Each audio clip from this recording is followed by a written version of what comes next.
the audio channels Audio channels unlocked. and enable the preview. Preview on what? What's preview?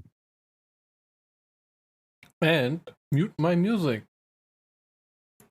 Let's begin Let us begin. with a recap. I hope the music plays. Yes. Okay. Preloading works, guys. Anywho, our party, the Oath Keepers, if I recall correctly. Yes. Yes, I recall correctly, even after I just looked it up. Anywho, the Oath Keepers tasked to relieve people working and living at the Butler Skull Ranch have managed to do so by negotiating with an Orog by the name of Jorn, the captain of the Crows. There is fog of war, yes, Lytton, do not worry, but Jorn decided that if the Butler Skull Ranch will surrender all of its food... Wait, Seb's cheating? Huh? No. Oh, I mean the full map shows, but not the details. I was afraid. Anywho, returning back, they surrendered all the food that belonged to the Butler Skull Ranch, even before consulting the terms with the family living there. After all that, reluctantly, the Delman family gave up to the terms, deciding that it's better to live than to be slain, and have left the Butler Skull Ranch, heading towards Bellman. And what was the name? Town? I forgot. The bottom left, heading west. Heading west first, towards the first place of civilization, so they can at least find refuge there, joining yet another party of refugees, joining the destruction caused by giants and their underlings in the Desert Valley. However, the next day, after the refugees have left, an elven wood elf party has arrived, summoned in secret by one of the residents, and I didn't ask you to loop, but so be it. Asked by one of the residents, one of the family members, a druid belonging to Emerald Enclave, akin to Jeff, who also belongs to the same organization. She informed that she has summoned the Wood Elves, and those did arrive. And immediately after they arrived, they have departed to hunt down the orcs laden with foods. However, not saying that they'll be keen to share with anyone, claiming that it will be their own bounty. A peculiar discussion erupted once Wood Elves have spotted Galandon, asking him if he's the messenger, the herald. To which he responded, not knowing that he is anyone important. As Wood Elves departed on their spiritual animals, 3 of the guides were assigned, and the delegation of Emerald Enclave was towards their nearest settlement, while Jeff's journey pushed him somewhere else, towards the place called the Shadowtop Cathedral. But with foothold to denizens of the High Forest, the party decided that it's best to follow up on this and join the delegation wherever they're heading. And with that, it was a morning day. No vision of the high forest so far, but your current location is approximate to where the ranch would be, and the Sorry. And the guides waiting for the party to gather their supplies, mount up, and depart following them. They can keep up the pace since they can also summon their spiritual mounts. There is only a simple case of carrying Rira Delman. Let me remind you of her visage, as well as her halfling companion, Flamran Vervenbane. Both of them should be visible in the NPCs folder if you want to look up their short, brief description. Regardless, we will begin the journey, guided by the three wood elves who, well, didn't really present themselves, but their sort of alienish looks are a bit unsettling. Not for Pog, who's well familiar with wood elves of Ardip Forest, but even those for you, Pog, are more alien. Their eyes are full of the full color. Most of them are bald and have unnaturally pale skin. Also, as a gift for you, Pog, since it would make perfect sense, I gave you Elven language. Because it didn't make any sense that you would not have that language after training with elves for such a long time. Heck. Clueless. So you begin to ride. As I understand, the party would follow the lead of wood elves, unless you have a different opinion on that. No, I will follow. You would follow. Yeah. Chrissy 1211 gifted a tier 1 sub to Coin Operator. They speak out in Elven. Chrissy 1211 gifted a tier 1 sub to Chris underscore We'll reach Halfman. the border of the High Forest. Chrissy 1211 gifted a tier 1 sub to Lumu underscore Natty. We'll rest there, and then we'll head further. Chrissy 1211 gifted a tier 1 sub to Death Bison. As we begin to ride up and head towards Chrissy 1211 Already gifted a beginning tier to 1 loom. sub to its underscore Flicks. High Forest. Chrissy the 1211 immense gifted a tier sea 1 of sub to the greenery, underscore hills. angry underscore hamster. It is unsettling for Chrissy city dwellers. 1211 gifted a Even tier our 1 deep sub to forest is Cavil not Wanta. that thick of the woods. Chrissy 1211 How you gifted a say tier 1 sub that to the deep Goat. forest is not as deep? Our Chrissy deep forest is not as deep as the High 1211 Forest. gifted a tier 1 sub to the Over on the Lunetta. horizon to the east. Chrissy Just 1211 a silhouette gifted a tier of 1 high sub mountains. to Sacred Chicken Nugget. Chrissy Continue to 1211 ride. gifted a tier 1 sub to the Um, beardy guy. Preparing to, face the woodlands before you with a bit of a comfort that you do have guides with you. And after midday, you see on the border of the dense forest remains of a dwarvish settlement.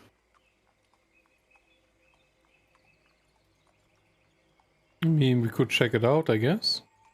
And this is where the elven guides said that you guys would camp. Oh, okay. Convenient. Well, it seems that these three elves have, elves living here know where to stay and where to go. As I put some music just to keep it, just to keep some vibe. Doesn't look This like is- it's recent ruins anyway, I assume.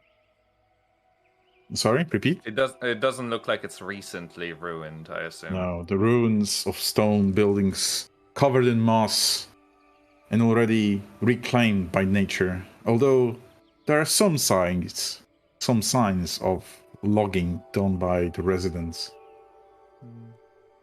The elves do not speak about it. However, they head towards, one would say, the most grand ruin, if you can call it that. But they intend to, and they seem to intend to stay there. Okay. Are they going there themselves, or are they taking us to the Great Ruin? They are leading the way, and as well, you've been following them for at least 4 hours, so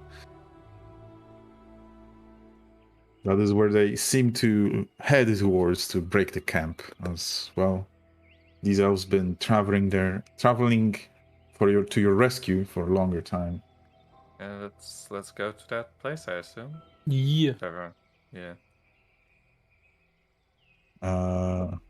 Okay. Well, we could have a look around, to be fair, too, but... Oh, You enter Kadarak, also known as the Hall of Four Ghosts. And I will pin that place to the...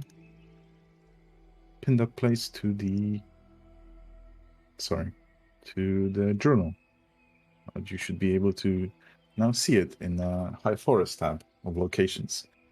I will also give you the vibe of the High Forest. So if you get bored with looking at that map, then you'll be able to look at this splash thing, just to give it more feel to it. Albeit you have reached the Hall of the Four Ghosts, possibly the last sign of civilization before submerging yourself into forestry beyond. Obviously, as with all dwarven settlements, although except for Galandon, who's not present. well, he's sleeping. He's sleeping. Well, apart from him, none of you have ever seen dwarven settlements. The only rumors are possibly of halls and mountain fortresses, but not a settlement next to a vast forest. There are signs of burrows, constructions of land masses and dug-in small lodgings, and stone, which begs the question from where it was procured. Anywho, as we're there, maybe Yes. maybe I'll try and just ritualistically cast detect magic and just kind of have a look around to see if any of this is magical or used to be, or... okay. As I would assume it Jeff. is. Jeff prepares the spell, never know. the elves walk in to the main, say, hall of what would assume you would be someone belonging to a lord. And, well, as the description says, it is the only fully walled place. It does not have roof. It must have been timber roof. Although it still gives some protection from anything that would come close. And in the middle of it, there is no courtyard. There's mainly one singular large building, at least what's left of it. In the middle of it, there is a well that goes deep underground. At least as you would peek inside, it is possible to descend. And as Jeff, you finish detect magic, the testament to dwarven architecture and ingenuity remains true. It is not magic that keeps these walls aloft. It is their mastery of masonry. And when I look around the well, do I see anything? Of Right. what the detect magic allows you? No, and as the light falls down, the well had some use. Obviously, there's just a basically hole in the ground right now, as any ratchet or rope was already removed, but something perks up on your detect magic as you see, at least not in the sunlight as it is currently basking the whole place over, but just faintly white scriptures, graffitis almost, littered about this place. Oh.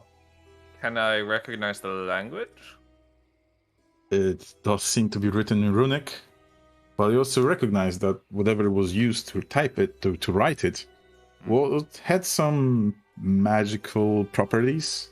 Perhaps a chalk of some kind that, if made right, can illuminate it can reflect light, basically just like, safety vests. Okay. Hey guys, there's a little bit of runes potentially reflecting some light here. Interesting. What do they say? Well, I can't read them, but it seems like they might be able to reflect light once it goes in. Oh, it'll be Maybe if I I can make light. There's already light falling in from the sun, so it's not reflecting this. It's more akin like it's in the dark, and someone shines a light, it also lights up. Oh, okay. Never mind. So basically, when you look at the walls, when you shine some light, it kind of pops out a bit, I guess. Okay. Interesting. Oh. Well, wait. The scripture seems runic. Yeah, so You've been around the world long enough to at least have some distinguishing language. You cannot pinpoint what language is it, but... Would anyone here want to have a look? I don't know if any of you might recognize it. I don't think I will. As I look at Kaltaro... Well... tell me if this works. English? Tell me if it works, because I'll type something in the chat.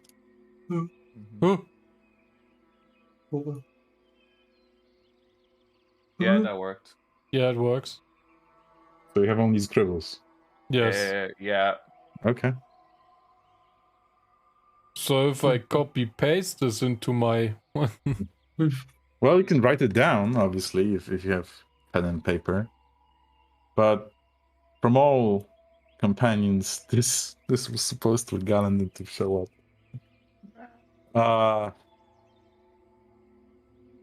Well, let's assume he's, I don't know, in a daze or something. And I wanna unless Tammy allows me to use him to push forward my agenda for today. Tammy, does he have allow?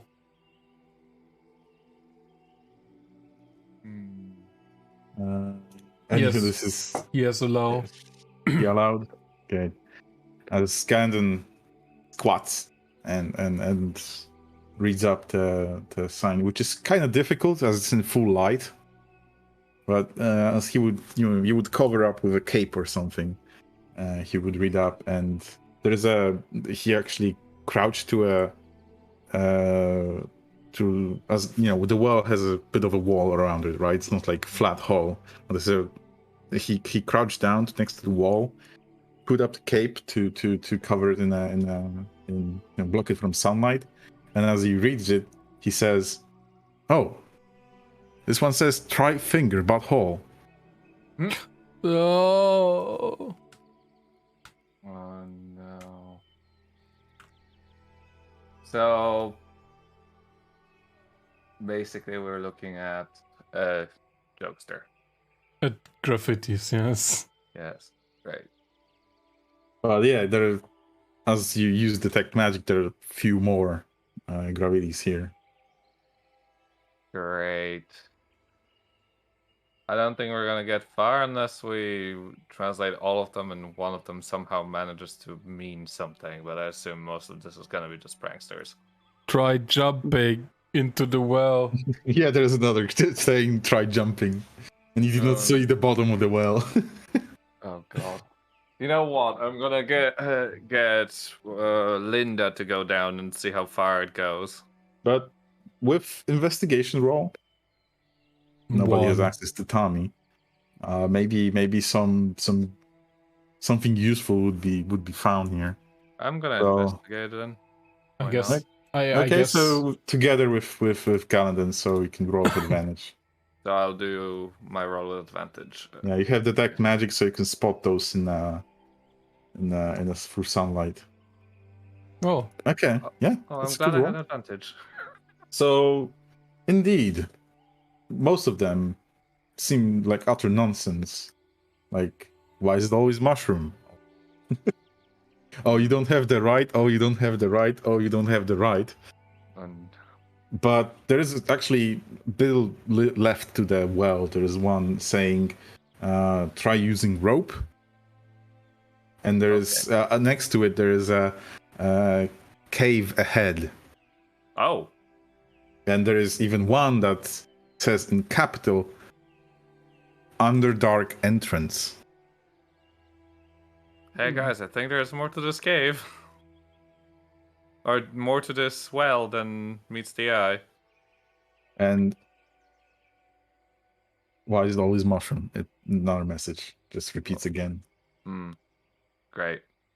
But to what we would know as a Underdark is, well, Underdark is a common term known by people living in Faerun and in this world. It relates to almost as expensive are these lands, cave system, almost like an underground kingdom, spanning over miles and miles and miles and miles. Home to also very unsavory and dangerous creatures. Maybe it's maybe we shouldn't go there now. I don't know. Well, it's now or never, really. But is it though? I mean, we could come back here later, but I mean, we have a rope. Well, we always have rope, so. Jeff, you wanted to use your Linda. Go back down. Yeah. So I'm gonna get Linda out and get her just to go down to see how far we actually, how far the cave goes, and if we can see anything at the bottom without going down. Okay. Oops. You summon Linda, and as she begins to descend, you see the walls of the cave show different kind of fungi and moss covering it, some scratches, and possibly there is maybe a small shelf of stone somewhere else, just to keep it like a funnel, more like a straight shaft. And you bounce over like remains of some creature. The light descends into a small cinder, and it's, as you gauge it, it's about 50 meters of a shaft. Oh, that's a lot of going down. And to translate to feet, it's 180 feet. So it would be 3 ropes at least. Well, usually it's a 50 feet rope, so 4 ropes, really. Yeah. Oof. Basically, the only way for us to go down is to join up all our ropes, I think. Yeah, but what if someone tampers with the rope outside? We never get out again. Oh, well, remember that you have a whole host of people that can just secure the place. You have people are friendly here. 3 elf guides. You have 2 temporary emerald enclaves. And Blossom, Embo, Chris, Vampino, so like 9 NPCs. Wait, yeah, 9 NPCs. Yeah, depend on which people we want to take with us to the cave as well. Probably take Embo with us, because he's the only one who can really fight. Yeah. Our characters also leveled up, didn't they? Our companions, yeah. Companions, yes. They got a little more HP and they got some kind of special abilities. Yeah, Blossom has gotten a little bit of a ability too. That's Yeah, she can juke anyone that comes close to her. cool. Well, Yeah. Well, your guiding elves kind of, one of them posts and pays attention to around the hall of dwarves, and the other two rest and curiously look at you what you're trying to do, but they do not interfere or. Maybe we could ask them if they know. Yeah, let's talk to the elves. Yeah, that's a good idea. Two of them sit by and try to prepare some sort of meal while the other one climbed up the wall and is looking around. You do remember they only speak in Elven and in possibly other language. Oh yeah, so I have to speak the Druidic. Oh yeah, Druidic. Yeah. So I can speak. Yeah. Oh, actually, I have Elvish anyway, so I can speak in both. No, you have Elvish, yeah. I forgot I actually have that. Poggin also is speaking Elvish. Wait, I completely forgot I had Elvish this you entire can translate it to me. Etaros Crudis. Yes. Yes. So I'm just gonna start say, do you have any idea what's at the bottom of this well? Apparently, it seems like there's some kind of a potential cave system. They squint their full eyes and shake their head. The other one responds saying, "We have no need to go underground. Also, it stinks from there sometimes when we stay here." So probably something is there. Likely, but we've never ventured there. None of our hosts. How far do we have to go after this, by the way, or wherever we're heading? How many more days of travel do we have? Your steeds will not be able to travel that well in the high forest. You may still go with them, but with the speed we'll have to go, I gauge 2 days. 2 days. Okay. Until we head and find Myth out of here. Right. And as he speaks up, there's a voice from distance. Like a bit further from the hall you're residing in.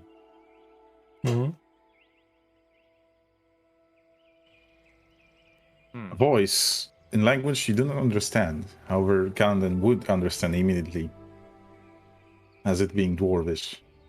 And the voice goes, "Hello? Hello? Oh god. Jest tam kto?" Essentially, Dwarvish is Polish.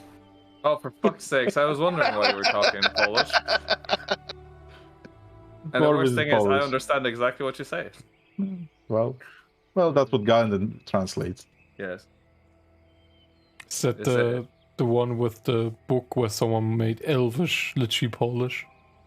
Yes. Yeah. And no one knew. Yes. The yelling, there's no reaction from the elves you're actually talking to right now.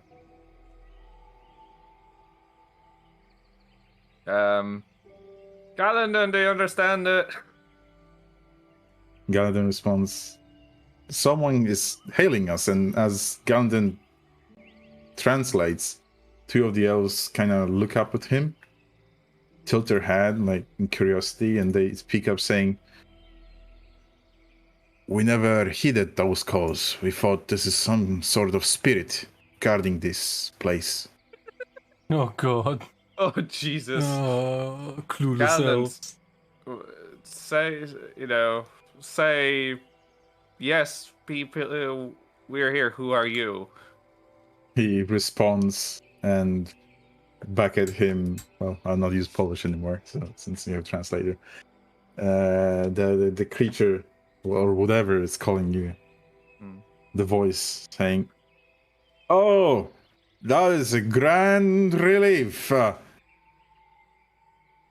Could you help me?" Are you stuck?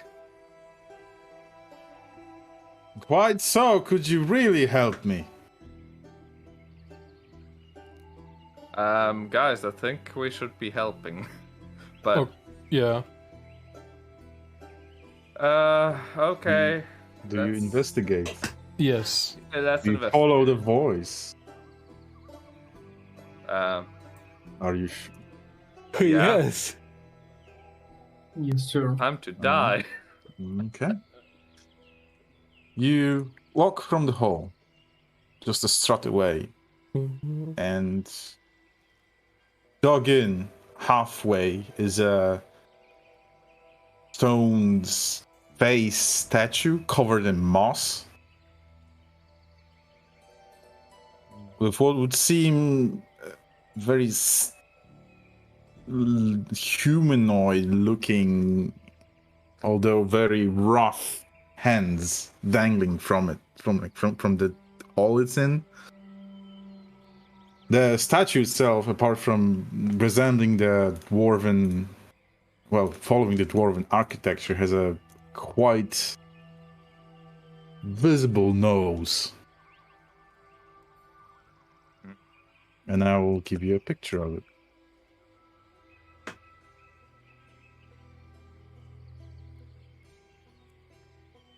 Damn.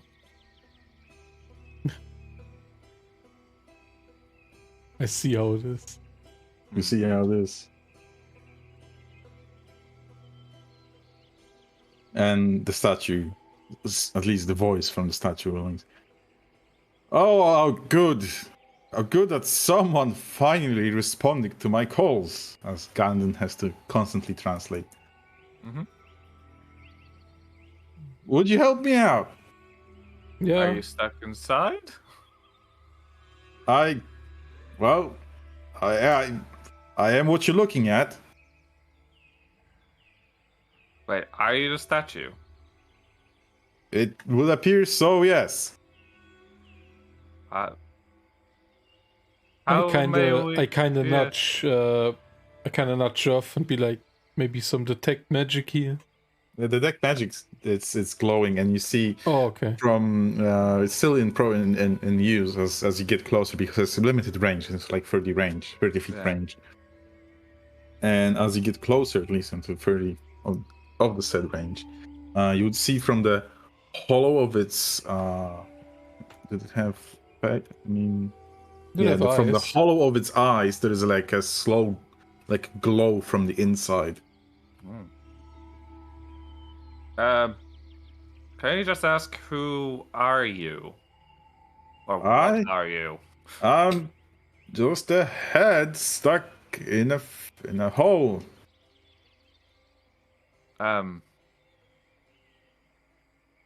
Is there not more? He can't understand me, right? Or No. I guess Galen didn't. I don't know. I have a feeling it's a full statue, not just a head. Or does it have arms on the head? Yeah, it has like two absolutely not fitting to the fracture of the stone hands, like dangling from the outside, just gripping, and also being covered in moss. Okay. How big is the statue? At least you see like just below the eye line, it's already dug up. And from the top of it, it's just about reaching to your neck or upper torso. So it's big. It's large. It's considered large. I guess I mean, they wouldn't be talking to us if they were too unfriendly. Well, that's...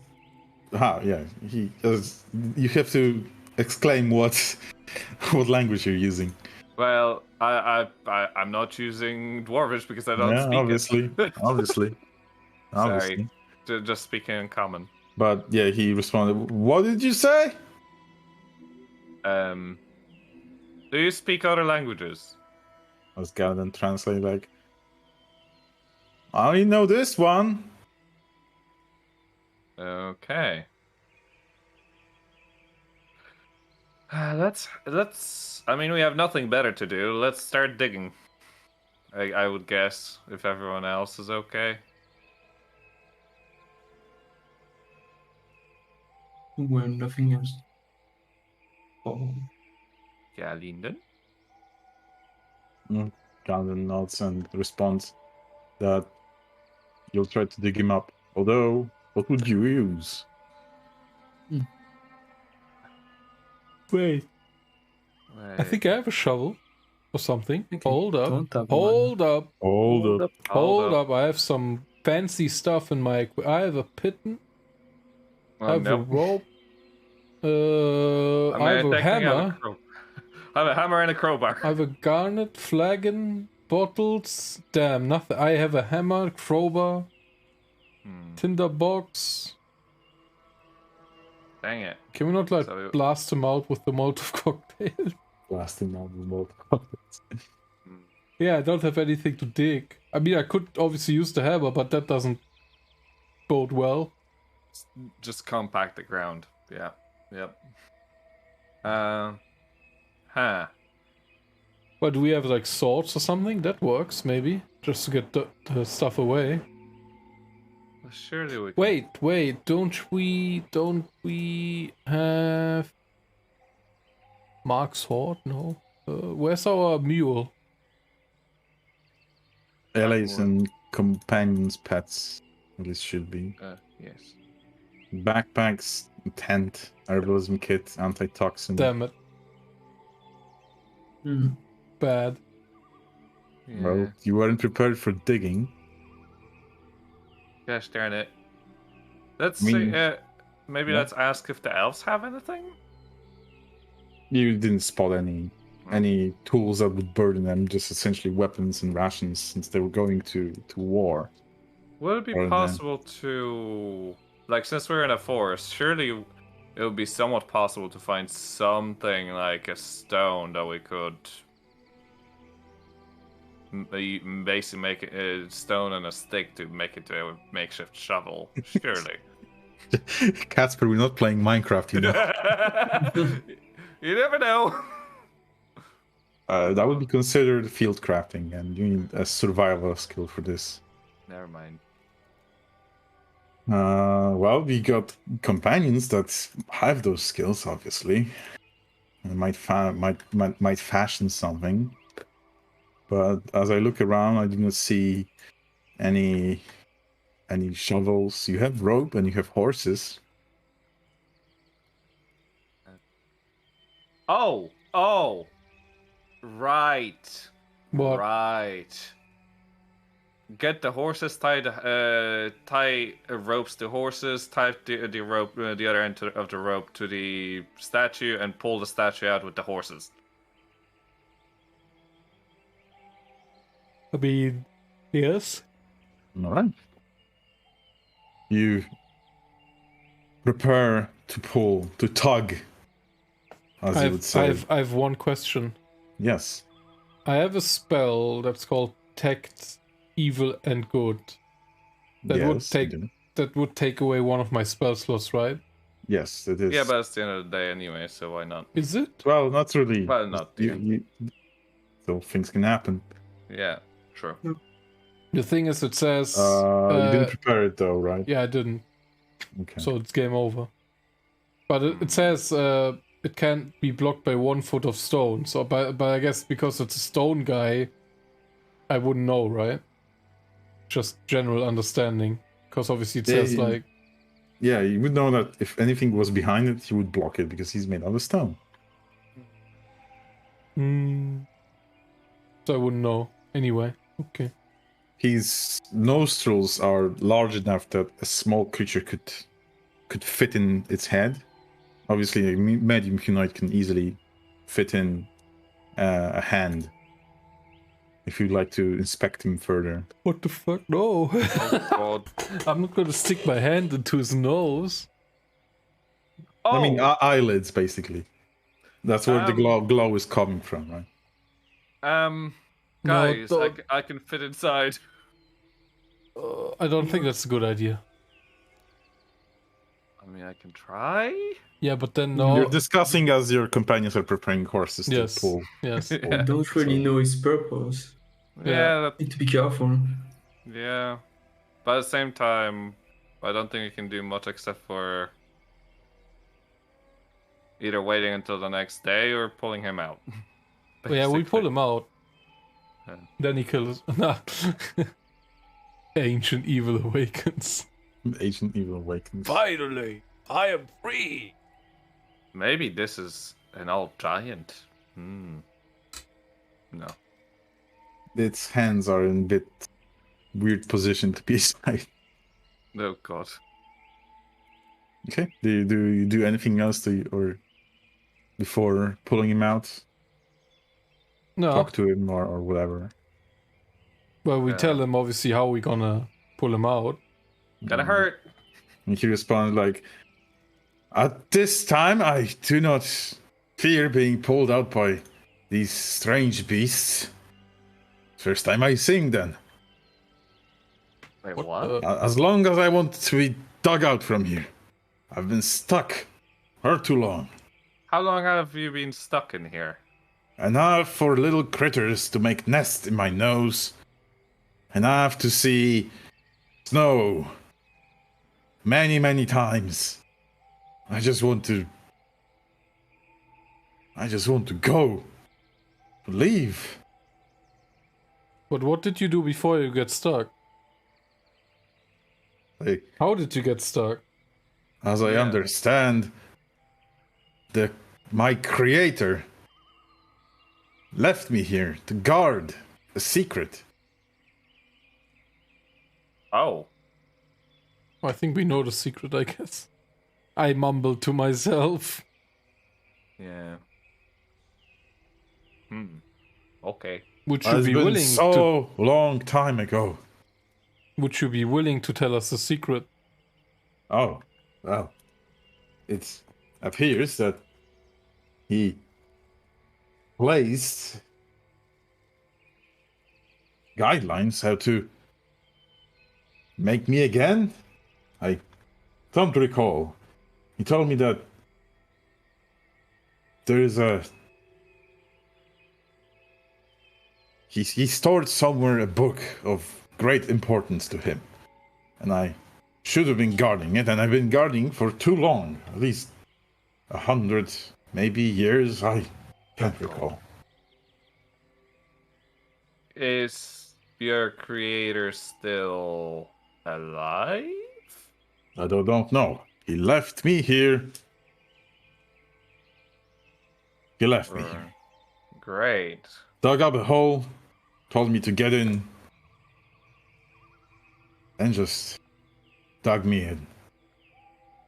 Okay, well, I'm definitely less afraid of pulling him out anyway. So let's just get on with the horses, unless we have more questions. No, we can pull him out. Okay. It doesn't require any roll. There's no risk of any kind of failure. However, it strains your horses as you coordinate together using Warhorse as a main guide. Finally, after maybe some little dig-ups with your hands, the statue is unlodged and they're able to lift themselves using their stony, albeit twiggy arms fully out of the ground. And it is essentially just a statue of a head. And it has small stubby legs poking from its below, and those legs have the same structure as the arms, not fitting the fine craftsmanship of the statue itself. But obviously there are plenty of bugs and critters just unlodging themselves as you know, when you pick up a stone that's been lying for too long, you see everything just living under there. Oh, goody. By that time, the detect magic has fizzled, but you still saw from inside of its eyelids a faint glow. And the head, they correct themselves. You would assume looks about. And, well, there is no mimicry to his face. Its nose is not moving. There is no talking face. There's no mouth. But the voice seems to be emerging from the inside somehow. So basically, we're looking at a big Pepe. Big head Pepe. Essentially looking at Moya, Yeah. but dwarven. Okay. How does it work? No, I can't send it again. I don't know. Does it work? Doesn't work. Got them chat, but yeah, that is essentially the face, Yes. but dwarvish. Fabulous. He looks about confused. He would squint his eyes, but he has no eyes to squint. You only see this unnatural head just looking left and right as he speaks up. Well, I have to thank you for helping. Oh, I suppose I'll be on my way then. Unless... Wait, where are you going? Well, I think that's what's supposed to happen right now, right? I do not know where to go. Do you want to come with us? Well, maybe that would be a good idea. All I know that my master, my creator, pointed me west, and he walked behind me. Walked away behind. Yeah. Well, we're heading into the forest. Maybe not directly west, but we're gonna be going in that direction at some. You're heading overall. east. Are we? So- Oh, we're Yeah, heading we're east. going east. Oh, never mind. Wait, Oh yeah. Wait. No, wait. South was that weird monument, right? With the archdruid. That was the that was tree. south. Yes, the tree. The tree was south. Yeah, so West, it's not that. But might it be the same guy who was at the tree and then came here? A The druid druid, yeah. wouldn't. Why not? He didn't say druid. He said creator. Yeah, but creator can be anything. Yeah. Well, you can ask him. Ask them. Yeah. 'Cause this doesn't have gender. Yeah. First of all, what is your name? Name. I do not have name. What did your creator call you?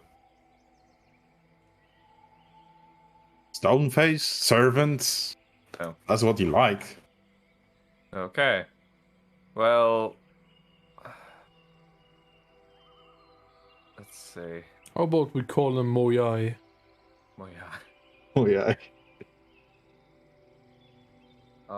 Oh yeah. Right. What was your was your creator? I don't. Well, I'm gonna ask specifically a druid. Or what? Do you know your creator's profession, etc.? Oh. I reckon he casted them spells. Okay. And that's about it. Do you know their name? Never heard them. I only knew that the person made me. He had a beard though. Yeah. Longer, and he points at Kaltar, longer than his. Damn it. Was it a white beard? No, more of a fire. Ah. Okay. Red as trees in autumn. Yeah, so ginger. Okay.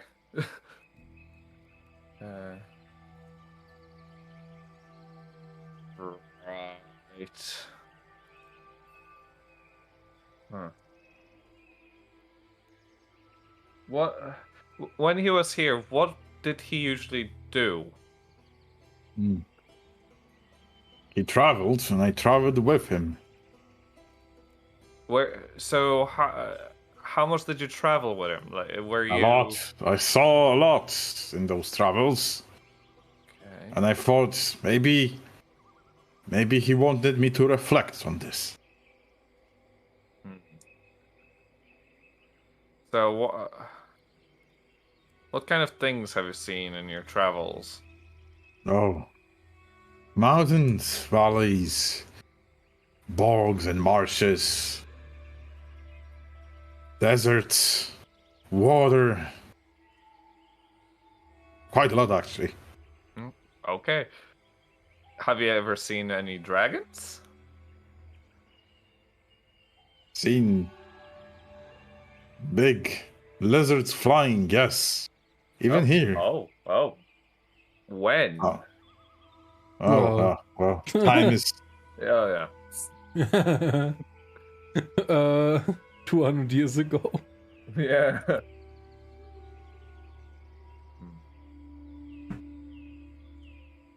Great. Yeah. Have you seen any giants? Anything weird recently? Yeah, anything weird recently? Yeah. Weird. Like What would be weird? unusual things. Unusual. Giants, orcs. Oh, these filthy creatures, yes. The orcs. Now I remember.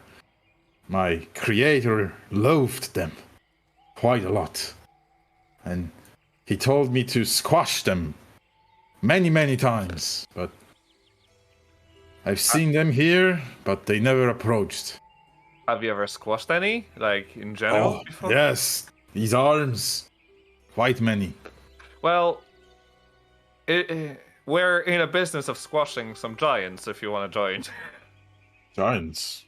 What are giants? big nasty folk. Well, my purpose was to squash foes of my master and whoever he pointed. But by the way, side note: does he like compared to a giant? Is he or is this It's more of an ogre size. okay? So, ogre smash.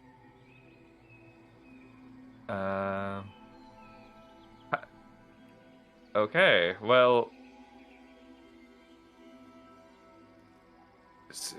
So you can fight. Oh, yes, that was my main purpose before I got stuck here. Well, we'd be happy to take you in, and we can. We're looking for a certain druid within this forest, or I am. I don't know if it's your creator, might not be, but you never know. It's better. It's better than going and looking aimlessly in just one direction of the world. Oh, yes, they're quite so. Finally, I can stretch my legs. And no more creatures living in my nose. In my eyes, even. You know what the worst thing is? If he comes with us, Ganondorf has to translate everything. Yes. Also, I have a perfect name. What is the Go ahead. name? Yeah? Dave. Dave. Oh. Dave has been added to your companions. Why Dave? I don't know. Because no one objected. Unless someone objects or finds a better idea. Guess we call him Dave then. Yes. Dave the Head. Dave the oh god.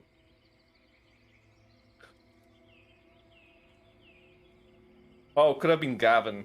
Gavin the Head. Gave the Head. Gave the Head.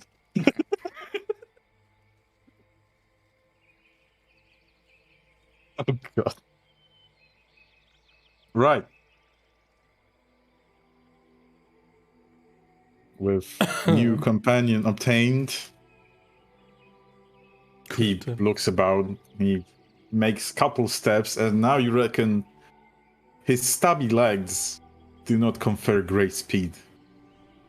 Oh no. Oh, great. Well, like, how slow is he in comparison? Well, his dwarven speed's on 25 feet, but way slower than your horses. And I assume if you tried to sit on a horse, it would collapse. Oh yeah, no chance of. Don't do this to the horse. Also, his stubby legs, well, arms seem twiggy, but you don't know his real strength. But legs, these legs are not made for terrain, especially the great forests that are just in front of you.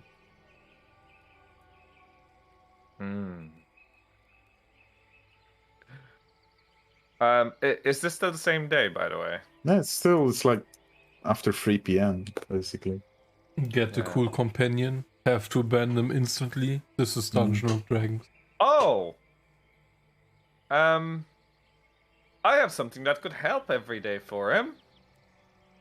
Something called, from next day I could prepare a spell called Longstrider, which acts for an hour on a creature, and it increases target speed by 10 feet. So basically, it would make it be able to walk quicker than we can walk, or I can walk.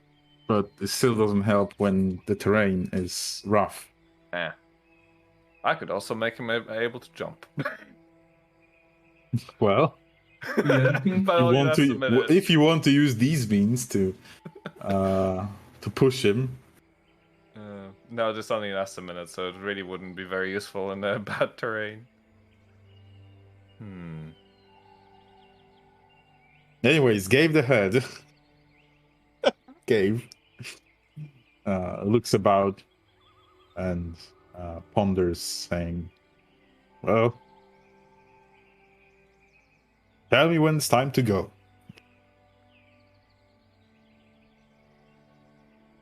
I guess now. I think we were meant to take camp today. Oh yeah, we in wanted here. to camp, yeah.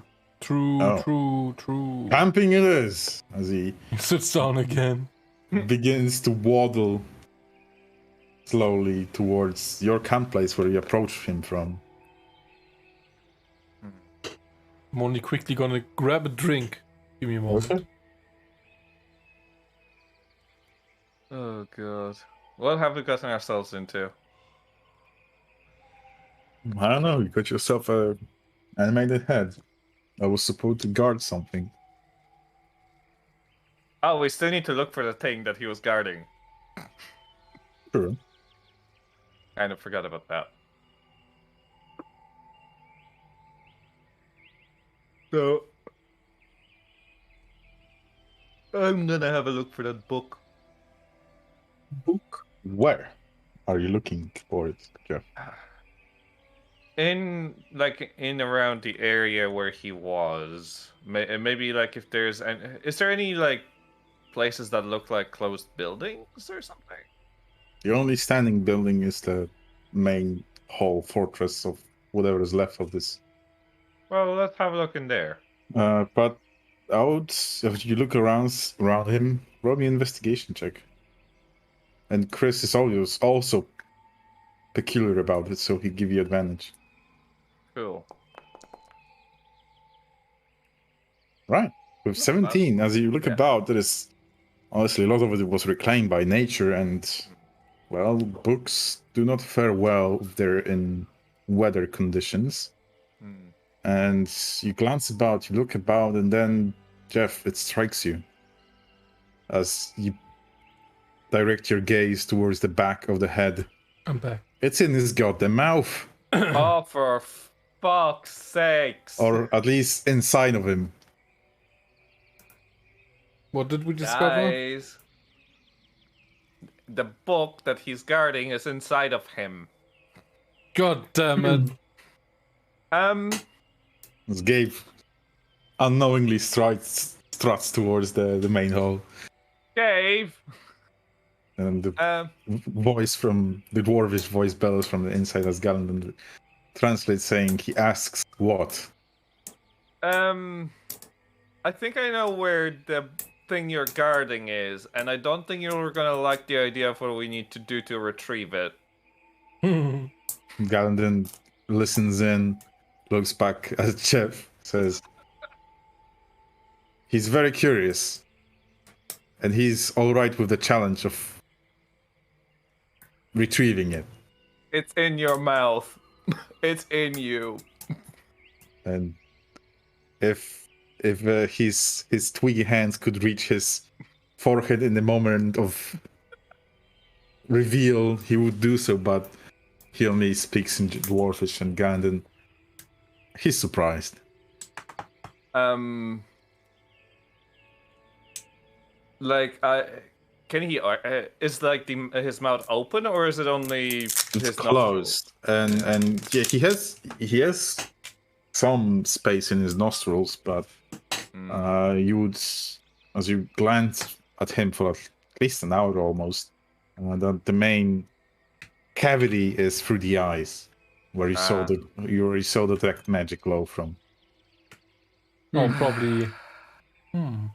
Well, we can reach in, and that's probably how it's designed to take the book out. Or I can turn into a rat and go in and bring it out. As a rat? Oh shit! In the mouth. Does rat have dark vision? Yeah, it does. Do as you wish. The nostrils are big enough so a small creature can, crawl in. Yeah. Or a medium creature can just use its hand to pick it. Okay, let's try and do the non-meme way first. For some reason, I have a really bad feeling of as soon as we take the book out, he's gonna be like, Anchor. Well, I don't know. I mean, what does the puck do? What does the puck do? I'm pretty scared. What? We don't know if the book is like a sort of shield. Yeah, the magic that we are detecting in there. The magic could be the book.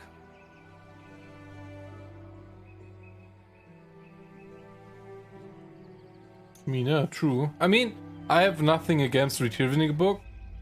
I have just a fear that something like the guy will like aggro or whatever because it's like some ancient thing like if book taken then Angie. Like destroy the person that wants to take the book even though they have good intentions. Gamba.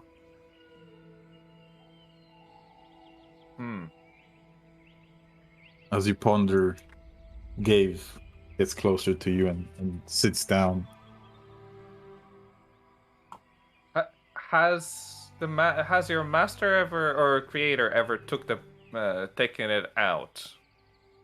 I assume not, since you don't know about it. Yeah, and then leans over and says, "He said no."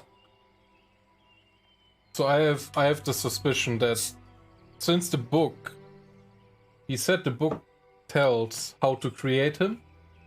What if it is him? I would assume if that's the book, then he created the stone around the book. See where I'm getting at? Do you have to destroy him to get it out? Maybe. That's what you're saying? Like if you take the book out. Well, yeah. We can see what happens, but I mean, another option is I can walk in as a rat. Oh shit. And just look, right? Yeah. I don't have to necessarily touch it. I can just look, and we can then decide whether it's even possible to take it out without damaging the stone. Yes. And he did say that there were creatures going in and out and basically making nests inside, so I assume going in won't cause problems. Yeah, that's true then. Unless it's a big plot hole. No, What? What? No one expects the Rat Inquisition, What? Plot hole? What the fuck? No plot holes in this story. right? What? Are you throwing shade at me right now? Yes. Yeah, we can try the rat plan. I mean, we wanted to camp out anyway. We have like a couple of hours, so you could also try a different animal, I guess. That's something, but as long as you have a good tail. Ooh. Yeah, let me see my animal list.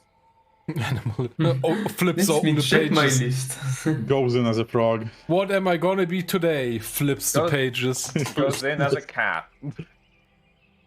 Well, I mean, what is better? I think the cat needs more room. I Yeah. think the rat is more flexible. A gnome is enough to Rat get lore. I in. don't So know. cat is, yeah, small creature.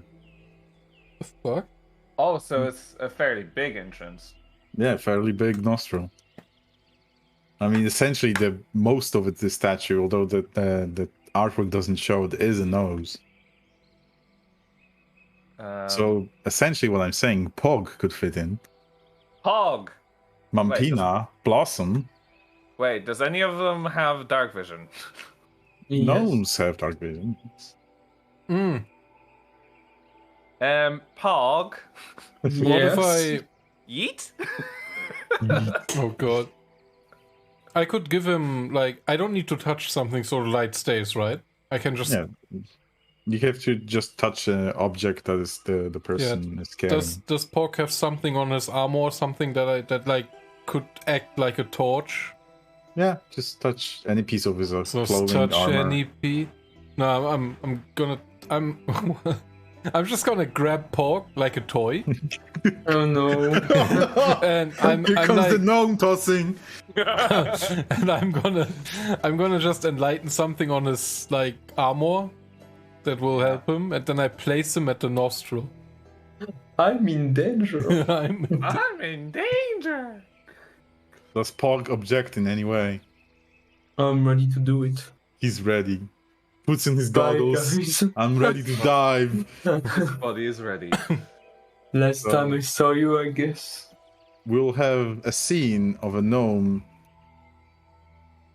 digging into a nose, and Mampina is looking over her brother, and gives this like shakes her head in disapproval as Pog is reduced to essentially a sewer worker.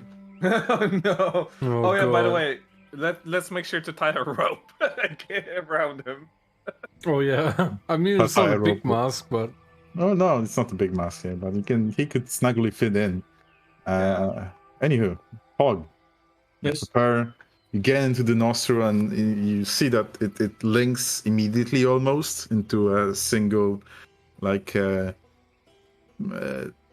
I wouldn't say tunnel, but a small shaft that goes into like bellows of this, the thickest part of this statue. And yes, you see many scritch marks of small little creature that try to live in there, and they've been exmitted. And they actually, as you brighten it up, you see, I know, a squirrel just goes by you and leaves the nose. As immediately as it happens, Gabe speaks in Dwarvish, and Galen translates saying, "Oh, he's relieved that the squirrel left." god damn it. Right. As you look in, Pog, you could essentially get into this small, like, hole and just peek your head out of the nose. You wouldn't be able to attack from it, but you could essentially sit inside, like in a small tank. Oh god, no. Okay. But on the bottom of this hole, there is indeed wrapped in some sort of high tier material, book shape. And also, what gets to your attention is the book is on the bottom, on the top side, there is engraved in some sort of a long staying ink sigil drawn into the stone itself. If it was any regular ink, then it would have already, been lost, scratched over, or something. And as Pog gets in, gave a sound like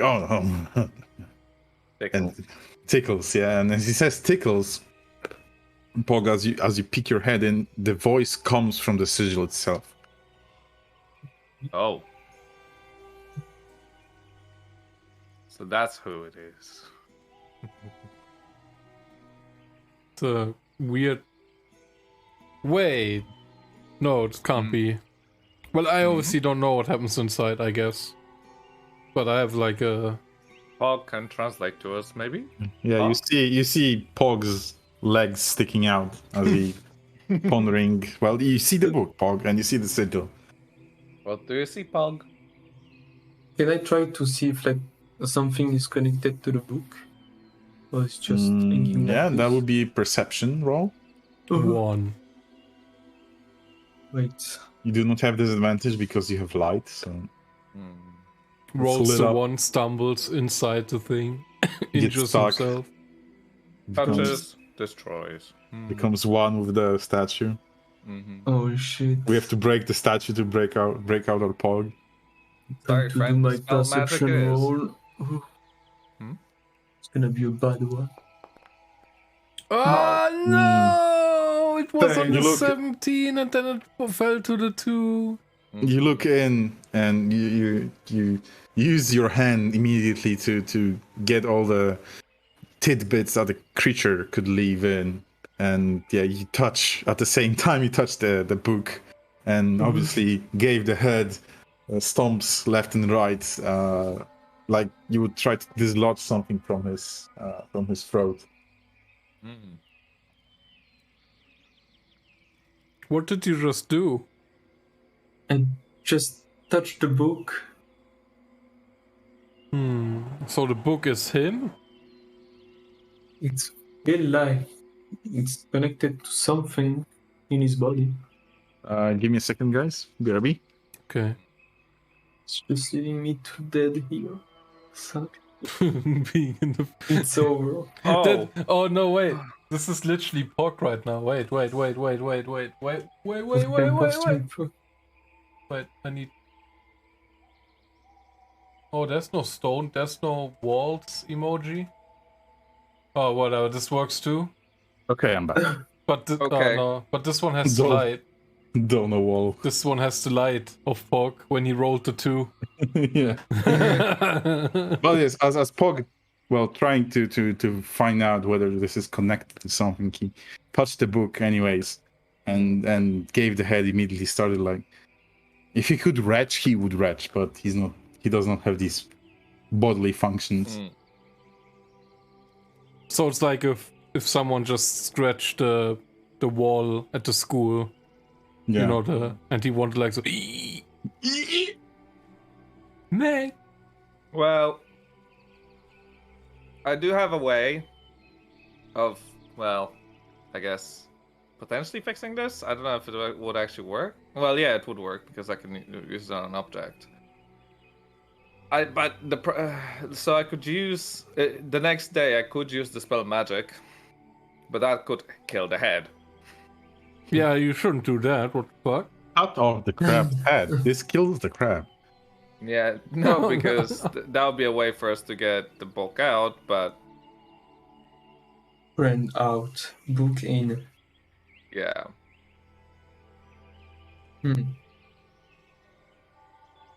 so Can I get out of cave? Or not? well, the thing is, if somebody set up a creature like this, or in a way, or magic conjured a creature like this in some way, not whatever if you want to call it. Probably I wouldn't even be able to dispel this magic. Realistically, Also, it probably makes sense that that book is worth a lot more than the price, than just the creation magic for this. Maybe the creator, like Gabe, was created by the book. The book, I think, is most likely some kind of something very important with a big secret in it.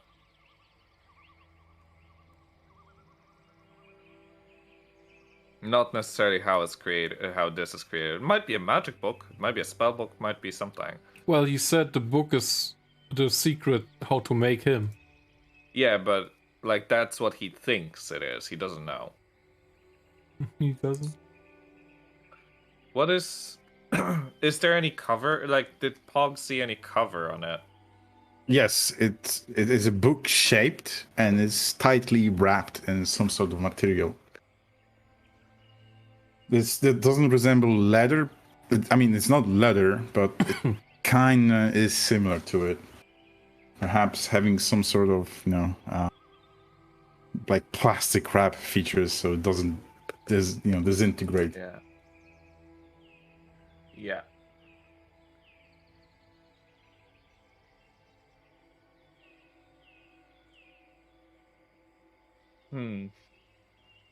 Right, so we have a bit of a headache here.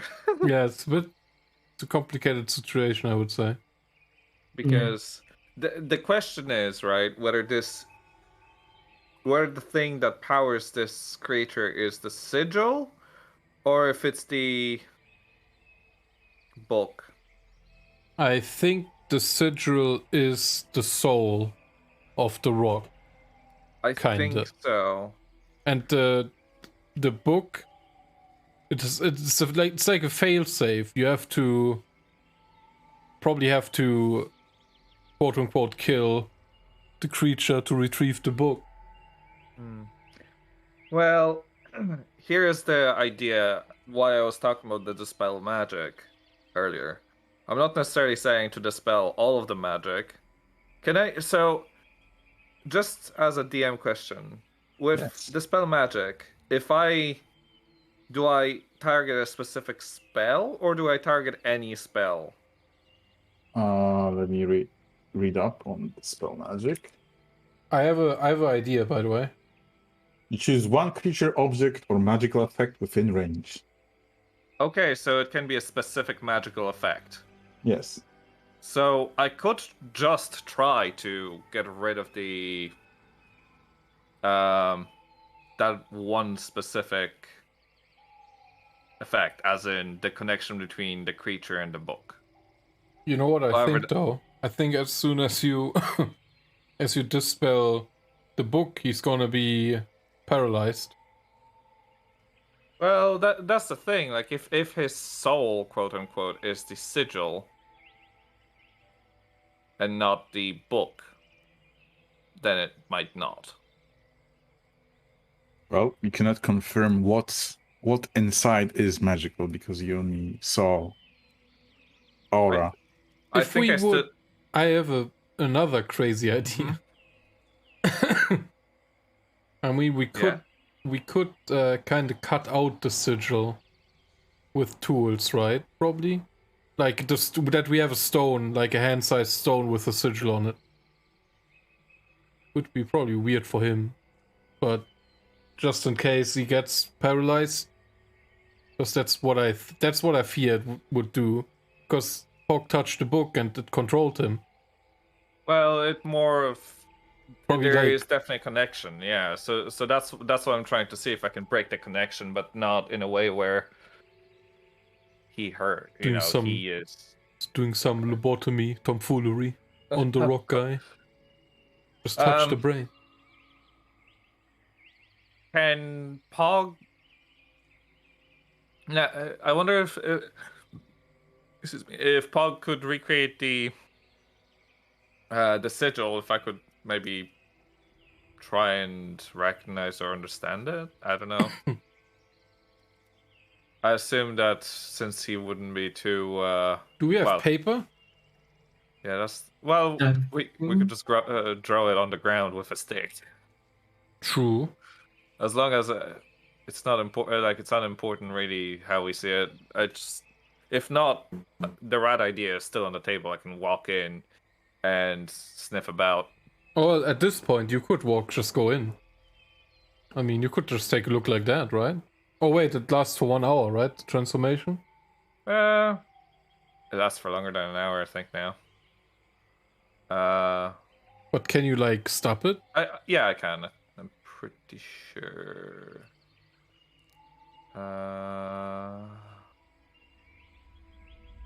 The only problem is I can't cast spells. So I can't cast any spells while I'm transformed, but I can maintain concentration on any spells that I have already cast. Yes. So once I'm inside, I can't cast anything. No, you can't. Also, if Pog's supposed to write down the sigil, he can just use a stick Yeah, and that's dirt. that's what I meant. Yeah, you can just write on the ground. It's just that, however, I don't know how accurate that will be. But let's do that first and try and see if I can maybe understand the sigil. Yeah. Okay, so you transform or you write down? Write down the sigil and by Pog, and then try and understand it first. Yeah. I wonder if do you see any scribbles on the map right now? Because it's out of... Yeah. I can only see the ones in the... I just got banned from a Dota tournament. What? Because you draw Z. Oh, I can see it on the left here.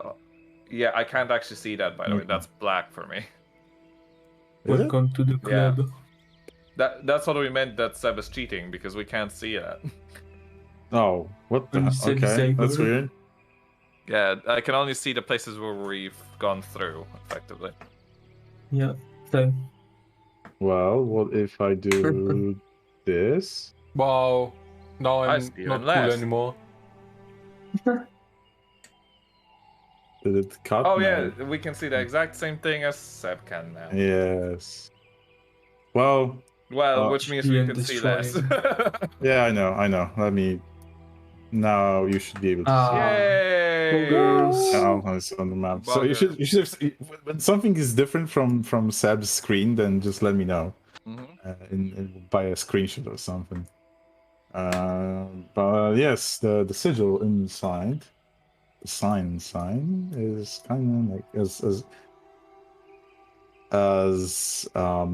Pog gets his stick out. It's kind of like this. It's in both. That's a bull. What the? That's Or a a sail. wait. That looks like a person in a book. Yeah. Wait, is he trapped in a book? That's some. That's like some Fallout New Vegas shit right here. What do you see? What do you see? I see a bear, a bear. A bear. Look at this image and this image. Huh. Well, I would say, Pog, touch the book. Pog goes in. Well, I thought he was. Oh a yeah, big it's touch or a small touch? just a normal touch, a gentle Okay. touch. He touches the book, and there is no visible reaction from Dave the Head. Wait, he touched the sigil before, right? No. He didn't touch the sigil. Can you touch the sigil? Pog Touching becomes the him, sigil. and Pog's lost in the stone. What do you do, Pog? What do you do? Oh god. Oh god. Touching the sigil. Okay, you touch the sigil, and immediately it resonates with sound. As Gabe speaks in Dwarfish very short word, and Ganon says, "Oh, he just cursed." Oh. And then okay. Gabe continues saying something, and Ganon says, "He said, do not touch his private parts." Oh. What? Yeah, that's him. Yep. The sigil is him. Okay. Yeah, we're. Yeah, the sigil is what he is. That's his soul. Don't That's touch his me. private part. Don't touch me. How about the coffee first? Yes. So I think it's safe to say that we Can you try to lift the book? Is it like locked in place, or can you? It can be moved. It's almost snugly fit into the stone, but obviously the statue was already as it was, and it just so happens it fits the book. Well, then open the book. Retrieve the book, you mean? yeah. No, the not. book is You could just open it. No, Well, the book is bound, so like Okay. it's tied Yeah. into in a It's cover, locked. effectively. It's tucked into a tire blankie. It's locked. Block it. It does not open from this side. Boundeth. The contraption doesn't work. Oh no. Okay, Pog, as you still Think- halfway into the belly of the head, what do you do? And I try to lift the book. Okay, you grab it with your nimble hand and slowly and steadily retrieve it from the gully. Okay. And you retrieve it to the light, and it's indeed a thick tome wrapped tightly in some sort of a very special material.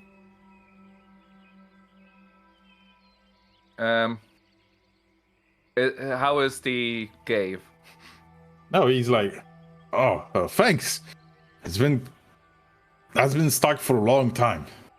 Oh, okay. So it's not part of him. Good. Right. Let's unbound the book. Mr. Jeff, I don't feel so well. Oh god, no. what? Because it deteriorates. No, he's fine. Okay. It's fine. You no. unbind the book, and it's a thick tome. It doesn't have a title. It is obviously bound in metal, brass mostly, and brown leather cover.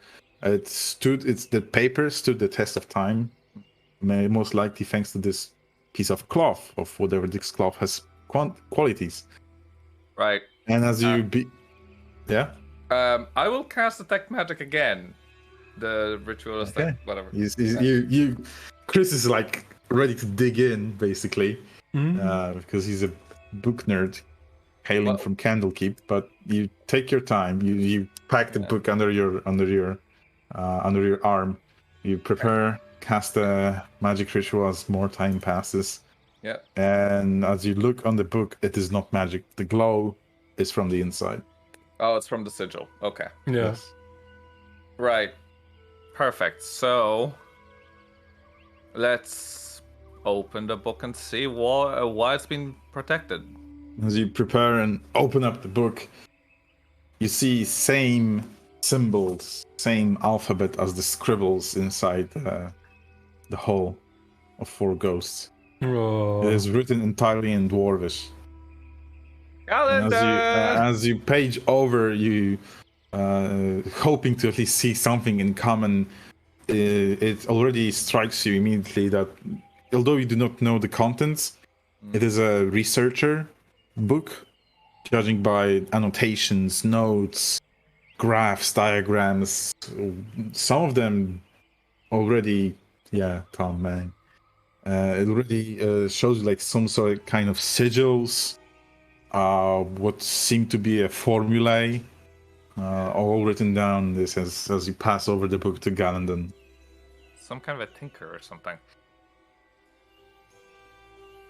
And well, Tommy, as you listen in, I can explain that to what Galandon sees, and Galandon reads down the Dwarvish and translate bits as well. It comes to his realization this is a quite advanced. Yeah. Oh no. Oh, sad. As this is an advanced alchemy book, but it doesn't partake in formulae of putting the recipes of potions, of oils, etc. Something else, but that would require a lot of time studying to read it through. Well, we're keeping this book. Yeah.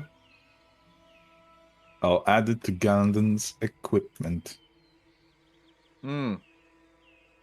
Actually, well, since Tommy isn't here, maybe overnight he can do a little bit of study. And I can maybe help him with it. You didn't know the language, so... Oh, yeah, so... And, well, Chris was... You could see his hard-on for the book, but... well... I it is assume not Chris for does him. not... Yeah, I was about to say, I don't think he speaks it. He does not read. He does not read. I mean, you the- could still all sit together and Galandon could just, you know, like You would know that this requires both Dwarvish and proficiency in alchemy to actually decipher the things. You could obviously translate it, but you know, putting those things together is required to even get into it. As I pick a graphic for the book, as I put it in the inventory. Yeah, so... Maybe we should try and find an alchemist at some point. Well, there is one alchemist sitting right next to it. It's Galandon. Oh, never mind! well, yeah, you made all the mold of cocktails. Oh, yeah. Molding cocktails. Molding. So... Molding it's coffee. This is literally Galandon book. Perfect. Yes. Pepe laugh. That's why you know I was sad when he was not here. Sad egg. So that, and it's a very heavy book. What do you mean? Well, it's bound, thick, a lot of paper, a lot of notes. Very heavy. It was half the weight of the statue. After weight of stuff. Oh, No, dummy. No, it's like 5 pounds, at least, or even more. What's the weight of I don't know, armor? Oh. It's 10. So let's say 8 or 7, 7.5. That's all I can get. Yes, Tommy, you'll be coming back to this soon enough. Okay, with the book unlodged and your new stone-faced companion. Unlock it. Book Unlocked gave the head, seemingly still being friendly to you, even though you retrieve what he's supposed to guard. And as you point out the book, and he said that he's happy that you retrieved it, it's like, I don't really care for it. If my master wanted to get it back, he would have done that for the last 100 years. Not wrong. And he sits down. Well, if we'll be camping, I suppose I can do a little bit more sitting. Oh, Also- actually, you could be a very good... I assume you do not need to sleep. What is sleep? My master sleeps sometimes. We have Did. we have a watch for the entire night without having to not sleep. Yeah, Yay. but have you looked at his stats? Oh no. He's not the smartest. Smartest tool in the shed. Oh. He's not that charismatic either. I mean, he's Stealth is a bit crazy. wise. Actions slow. Initiative -1.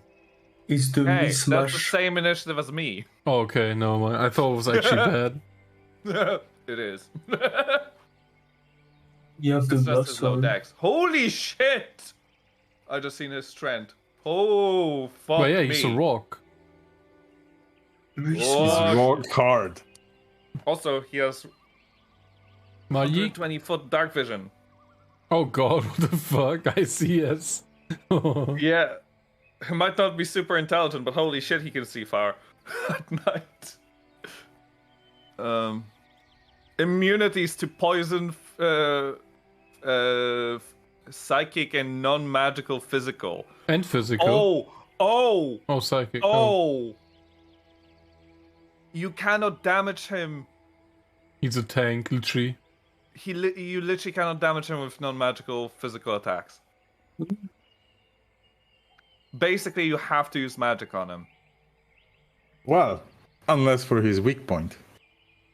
Oh. Yeah, the sigil. Oh, goody. Also, I love his charisma. Yes. Wow. 1. It's enough. Immunities to charmed, exhaustion, frightened, paralyzed, petrified, poisoned. Understands the language of its creator but can't speak. Oh, Wait, yeah, what? that's a leftover bug. Oh, I okay. didn't add that. Why? How do I? Oh, never mind. But yeah, he speaks Dwarvish. If he didn't speak, you could have made it funnier. Oh! Touch the book. Oh! No, you can also hide a small creature inside of it. Fucking tank. I can hide in there. Send in another wave. Put Well, the golems in. Okay, you what do we have- do? What do you do? You have old Dwarvish lumber settlement around you that you can explore. Obviously, you only were brought to the only standing main building. You can forage. I don't know. It's up to you guys. I feel Talk like there to would be Agnes. nothing really here apart from the stone guy. From Gabe. Because it's like Uh. so long abandoned. Yeah. I mean, the other thing is the tunnels at the bottom of the well. Yeah, but I think that sounds a bit intimidating, really. I don't know if it's a good idea to go in there now. Probably not. Remember, we have like we can't keep starting new things. We have to finish other Yeah. things. Like the cave will not go away. We know where it is. So True. I mean, these sigils have lasted for, or these I've- runes have lasted for a very long time. So I assume they haven't like suddenly gone away. yes, Judging by the use of those graffitis, you would assume that someone was already here to explore the place, since they left some good notes. One can imagine that maybe some parties, adventuring parties, came through here and went into the Underdark looking for something, or something left the hole itself. I wonder if they were looking for the book. Mm. well, only if they would understand Dwarvish, they would have known anything Well, about they never this. know. Well, they might have heard something about this place and thought, oh look, there's a tunnel underneath. Oh yeah, maybe it's a trap. Yeah, who knows? We will find out, but not today. Yeah. Okay. What do you proceed with? Well, I guess it's would be time for the sleep, right? Resty time. Yes, that's well. I mean, there's For you- not much around, and Yeah, foraging I we mean- don't really need. You can forage. You can look for other. But I mean, Let's forward for some This- food, this- maybe. Yeah. yeah. But don't. This might can't have you been not- large, large towns. So. Yes, I'm gonna. Where's my food? Oh, there. I'm gonna subtract 1 loaf already. Because obviously, gotta eat the loaves first. Food. Sword. I'm out of loaves. I can give you 1, but didn't you have these berries that you can make? Yes, but they're. I don't have that. Yeah, that spell isn't active at the moment. Okay. Well, inactive. We're gonna starve now because we can't cast berries anymore. Gonna die. I can cast it tomorrow. No, Animal we don't friendship. need to. I Like, don't need to. I've had animal friendship cast for ages and I haven't used it once. Yeah, I'll just use up one of the rations then. Yeah, I always forget the rations, but I remember Jules telling us that we should eat the Yeah. things Yeah. we buy first before we buy because the rations are like, well, They're they can't solid. spoil, right? Yeah, it's Yeah, they like can spoil, but ideally you should deduct the fresher foods first. And the Yeah. and the travel breads you got are also considered like rations, so they don't go bad quick. at fast. They would last 2 to 3 days anyway. Like Or longer. But I mean, it's gonna be rough, but still, food is food. Calories are calories, right? yes.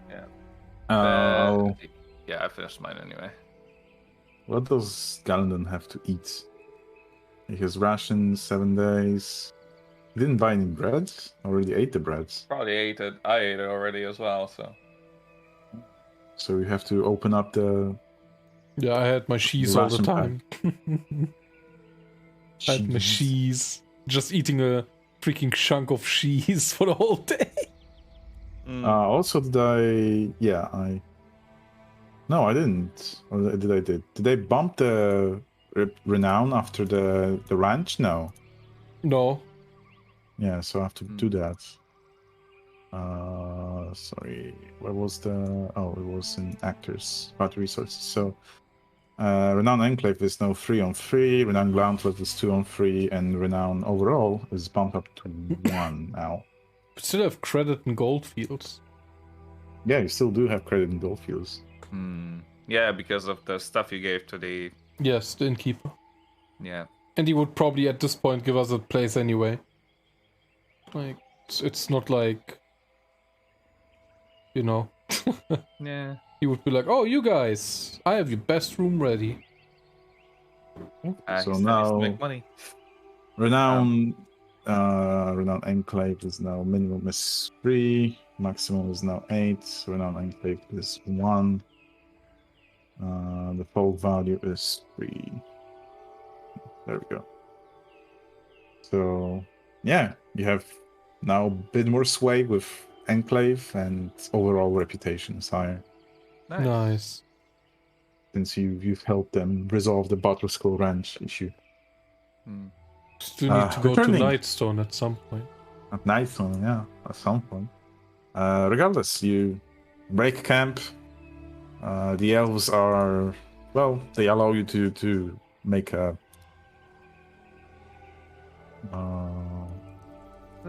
Yeah. make a small fire. Yeah, I'm gonna forage for some food as well. Why Okay. not? Yeah, I'm gonna. I will join them because of the night vision. Because it's. I mean, it's 4 p.m. and Okay. it's long until the. But a help could, you know, Yeah, help it gives could not hurt. advantage. Yeah. And for foraging, you would need. I mean, you could forage during a. Sorry, you could forage for herbs or food and drink, or yeah. Also, you need to deduct water. Remember about that. Oh, what? What? Yeah, drinks. You need to drink. Drink. No, water. I guess I would. 4 out of 4. I would make it 3 out of 4 then. Yes, exactly. Yeah. As for well, usually it's a long rest activity to forage, but since you have plenty of day, you can, instead of traveling or doing anything else, I could allow you one extra long rest activity. Yeah, That's we would fantastic, yeah. gladly take it. Yeah. I think we should be foraging for food and water. Yeah, food and water. Yeah. Okay. Do you do hunting or just foraging? I mean, Forage. I think foraging would be the food. If we would go hunting, it would spoil really fast, wouldn't it? well, we're at a campfire. We can just cook it. True.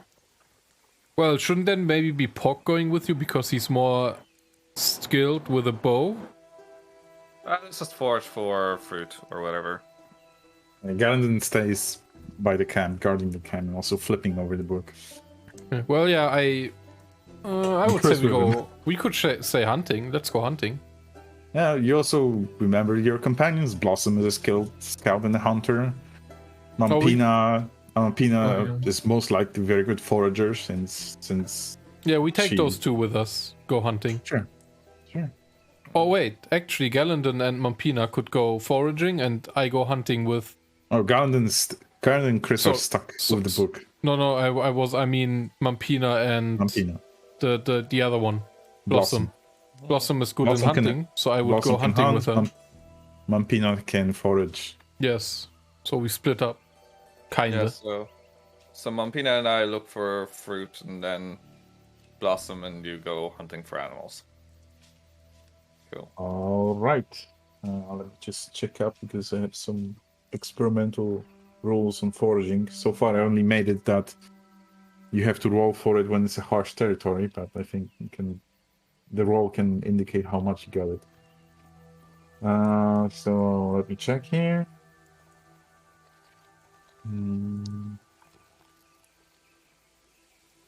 Okay. Yeah. So who's foraging? Me and Mumpy. Yeah, Mompina. Yeah, Mumpina. Yeah, Okay. the druids. Pina should have the proficiency in nature, by the way, so I'll just add it. So do I. Yeah, so rolling nature or survival is essential for any kind of foraging, be it hunting or... Yeah. So can I roll that advantage because she's helping? Yeah. Perfect. Not Hey, ideal. Not ideal. Since you got a lot of mouths to feed, then a single... Let's say a single roll is enough to feed the whole party. Because foraging ain't easy, to be honest. Takes a lot of time. Especially you got a lot of bellies to feed. But yeah. You will be simultaneously doing this stuff, but until the sun set, together with Mampina, you, Jeff, find just a whole bunch of berries, fruits, mushrooms. There's plenty of mushrooms around the hold, the keep. What's left of it? Some nuts and roots, enough to have a dinner maybe next day. Yeah. Maybe it's one of those things where we just get as many things as we can and then make a stew for the next day. Yeah, for the entire party. Yeah. So yeah, good. And then the hunters can bring the meat for the protein. I can note down that we have enough food for 19th because you already ate for the 18th. Yeah. Right. So let's do the hunting. Hunting would be. Okay, you can start off with perception or survival. Because perception is to find tracks. Nature, yeah, it also could be used. I mean, both stats are the same for me, so it doesn't matter, right? What I do. Blossom is actually super proficient in survival. Well, okay. Then I would prefer the survival roll. With advantage, right? Is Pog also there? Did he come with us? I think I can stay at the camp. Okay, so you'll have something else. Something else to do. Then. Okay, is it just advantage roll or something else? You'd be giving advantage for perception. Perception is not one of the skills that you have to be proficient in to give someone an advantage, right? It was a survival roll, though, because he's survival perception. Yeah, but it's the same for her. Okay, so so normal or what? You give her advantage, so either you have access to her character sheet, right? And companions, you can open it up, and abilities, and you can press on either stealth, perception, or survival. On survival. Yeah. No, I can't. I can't do. You can't. I can't. Oh wait, maybe I can. Try. I can configure expertise, but I can't. Can't press on the. I can't press on the skill itself. No. It's weird. Oh, you're observers. Okay, I'll have to switch that to owners. If you want, you can do the roll. Try now. Because I just a normal roll, right? I'm intending to delegate the mechanics of the companions to you guys. So. Oh, that's a nice. Holy nice shit! Roll. That's insane. Oh, whoa, okay. I think my mouse is a bit rigged or something. Okay, roll me a d20, just a flat d20. It's this one. No, it's this one. 1.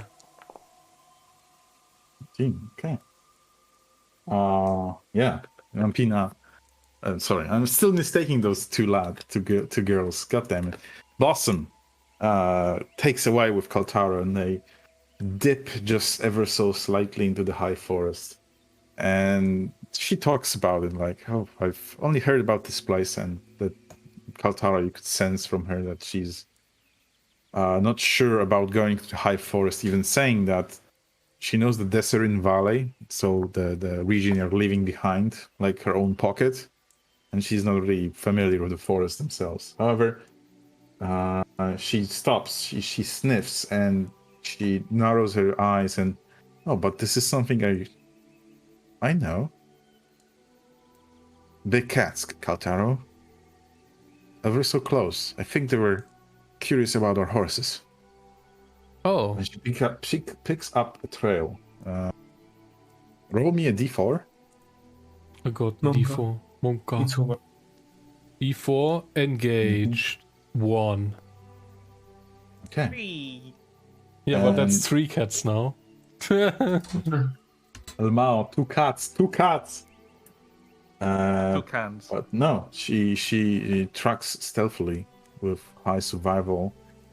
She picks up that there's a pair of wildcats traveling together, following this like forest path that, if you squint your eyes well enough, Kaltaro, you would see how Blossom picked up the trail, and there is indeed an animal path. And soon enough, you find a small creek, and by it, basking in the sun that pierces through a thick canopy, 2 wild cats of a size at least of a large dog. Damn, we're gonna eat cats tonight. Blossom prepares her bow, and she looks at you and like, well, at least one, no? And she draws the bow. Roll me an attack with her bow. Hold up. Oh wait, I need to open it the other way. Where is the bow? Hello? Just a normal attack, right? Advantage. I think that wasn't it? How was it again? Control? Shift? Left click? Shift, I think. I think I did it right. Give me a sec. I pressed I Control see the Shift. dice. I think the shift was advantage. If I No, remember correctly. it said disadvantage. Ah, shit. Effect. Failed. Control, I think, or Yeah, Did you press Control. And then Okay. just left click, right? yeah, Ah, the shift was disadvantage, I think, if I remember. No, wait. no. Was it Alt, maybe? Wait, let me try again. Oh, wait, I just do it like this. No, just do it then. Just do it like this. Easy. Okay, now it says advantage. Yeah. Okay. The damage wasn't necessary here. Oh, it And I have auto to- rolls. It auto rolls. Yeah, I know. I'll give her In the back. cat. I'll give her back 1 arrow, and one of the arrows strikes the wildcat in possibly its lung, immediately slaying. The other cat perks up. Blossom has one opportunity to take it down before it scuttles away. Oh, Give me another shot, but now it's normal. that. Oh, Okay. actually. Okay. Any The dice other- rollers? Goes right to its neck, piercing in, and also it gives a few dashes into the bush, but then you hear a thud and collapse. Nice. Good shot. She nods. You're pretty We'll be good. eating. We'll be eating well. Yes. Let me tell you how many pounds of meat you get. Sorry. So are we talking like jaguar-sized cat? Yeah, sort of like that. Oh, that's big. Noise. Yeah, this is the formula. Yeah, this is the formula for how many pounds of meat? 33 Ooh. pounds of meat. Any We're having a dice big rollers? ass stew tomorrow. Let's fucking It's go. 15 kilograms of meat. That is Uh, a big ass stew that will feed us all. But where you will cook it? Do you have cooking utensils? Do you have a I pot? seem to recall borrowing. I do have them. Yes, I have your cooking utensils. Always prepared. Always prepared. He stole from the Nightstone Inn, I believe. He Yes, stole I the have. pot. Yes.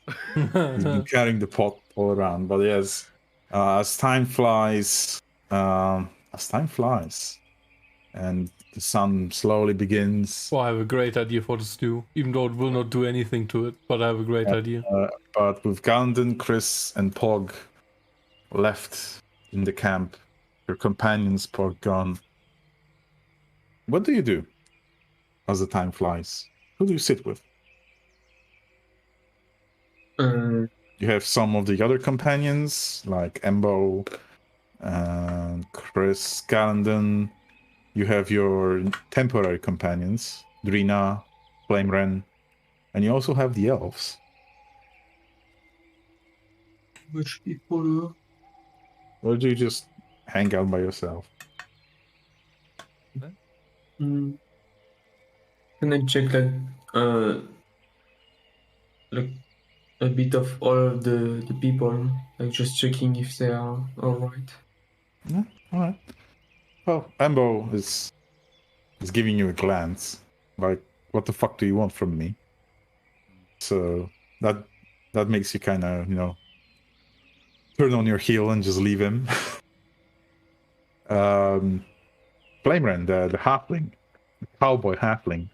As you get close to him, you see he's in process of inspecting his weapons, and under the right side of his coat, you see a plethora of silver darts that he has presented.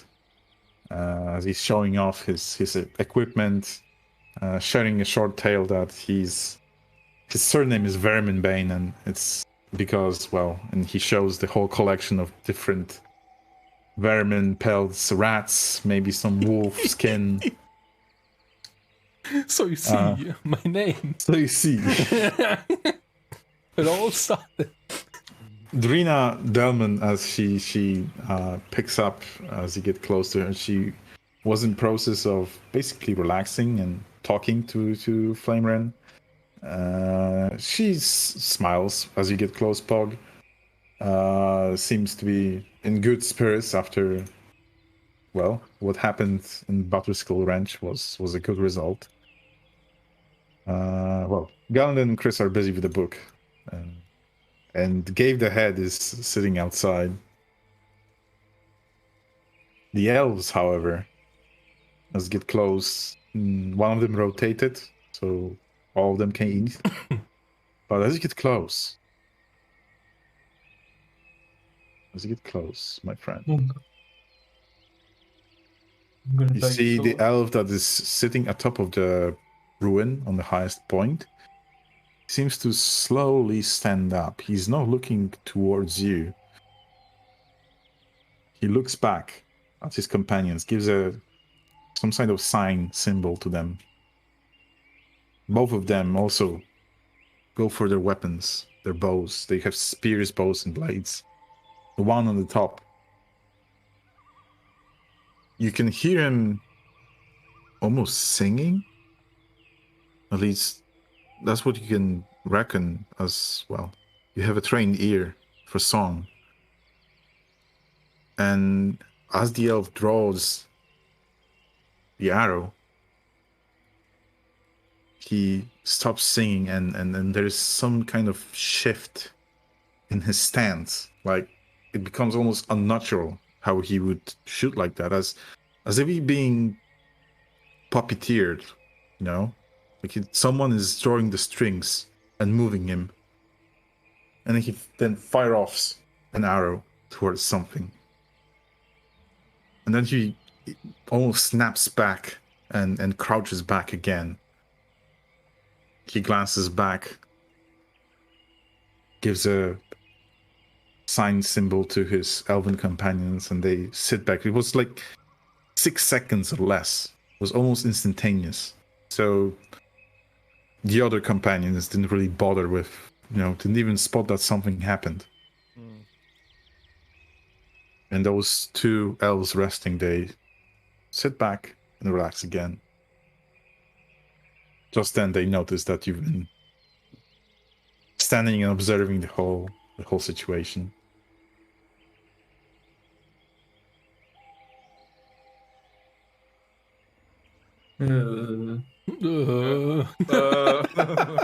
Oh my God. What just happened here? The two elves look at you. You're a forest gnome, so they seem to be more keen talking to you than the others. One of them on the right. All of them seem almost identical, but this one is distinguished by sort of a bark-shaped breastplate, almost modeling his chest, like, you know, cast, like from the mold, right? And he says, "Well, you see, fellow leaf dweller,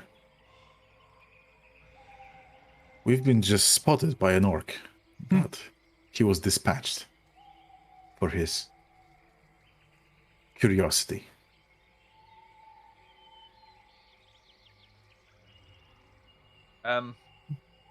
Jeff, you're not there.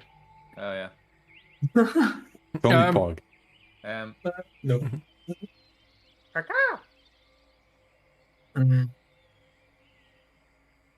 Can I ask them like how did I learn to shoot and like spot enemies like this? He gives a little bit smile.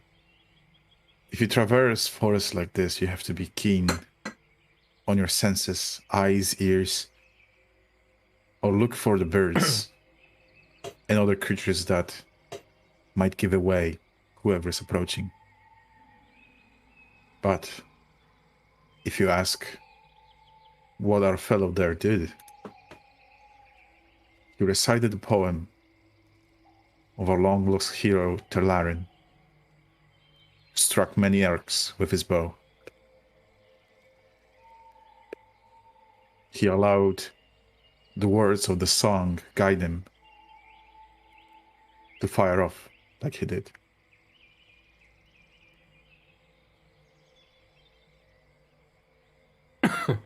So he's communicating. Well, can I like just? You're not there. I know, but can I just think? Yes. So he's communicating with the forest to know what's going on, basically. Well, to spot, yes. To fire, he just knows. He's he a knower. suggested the action of releasing an arrow was related to a poem or a song to one of the, as you would say, great hero, Talarin, whoever he was. Yes. Can I try to ask them if it's possible one day, like to teach me the way to hunt? Is it possible to learn this power? Tilts his head, narrow his full eyes. And why would we share our secrets with you? We do share kinship. Like, I've already like trained with elves. He gives a little deeper observing look. Well then, he looks at his companion, gives a knowing nod, stands up, draw his blade. Will you show me?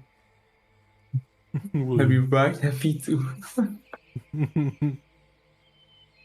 I'm to prove that you're have grown up around elves. Okay, you can either roll me an attack, or you can roll me an acrobatics. Wait, which one is the best? Just Oh, let's do this. I'm not looking. Fuck! I didn't look! Oh no! Oh! Come on, let me Ming! Can I remind you that Gallandon has an inspiration. Chris has an inspiration. Oh yeah, yeah. I have one. one. No, I'm using. Can I use mine? Yes, you can. Do I just click it away or what? You just click on the icon and then it allows Pog to reroll the die. You're still locked Okay. into doing acrobatics roll, but you can reroll it. Just It's do one mine is again. gone. I clicked it. It's gone. Yes, you click on it. you It's exactly for inspirations, exactly for situations like this. Should do it again. It's like And now an at 20. flashback. Flashback. What a fun. You ready? Pog focuses. Go for it. Literally, Go. you see him. No! No. Come on, It's man! It's your worst roll. You can only do it once, right?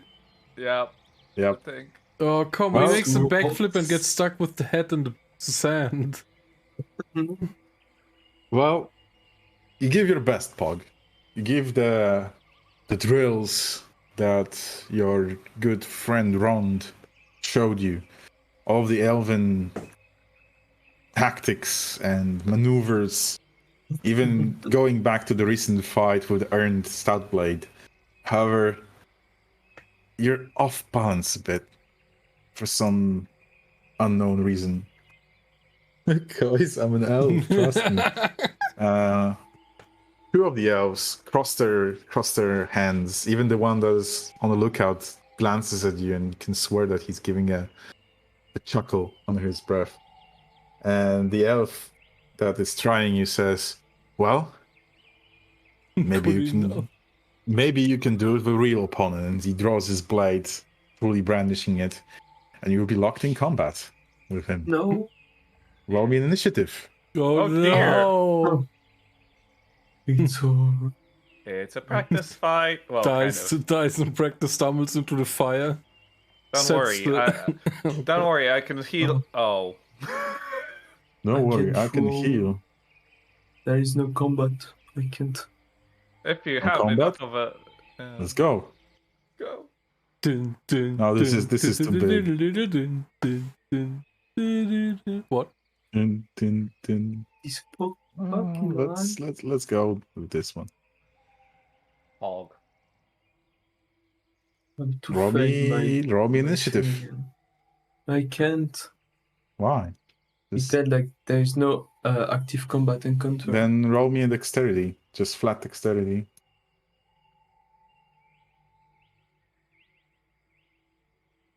It's like a beat check. Or just yeah. Oh, Yeah. Nice, I 16. guess.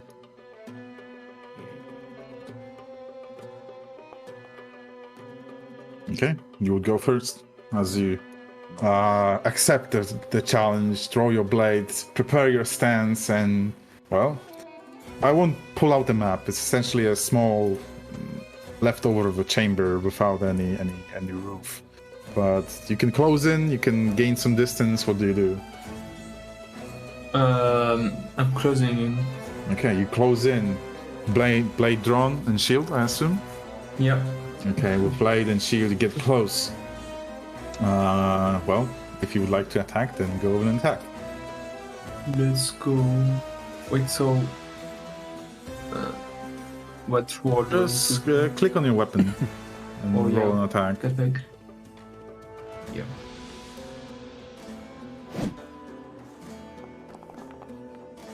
No. Oh, it's Embo Reeling. episode. Gasping, taken over the edge It's into Embo madness. episode.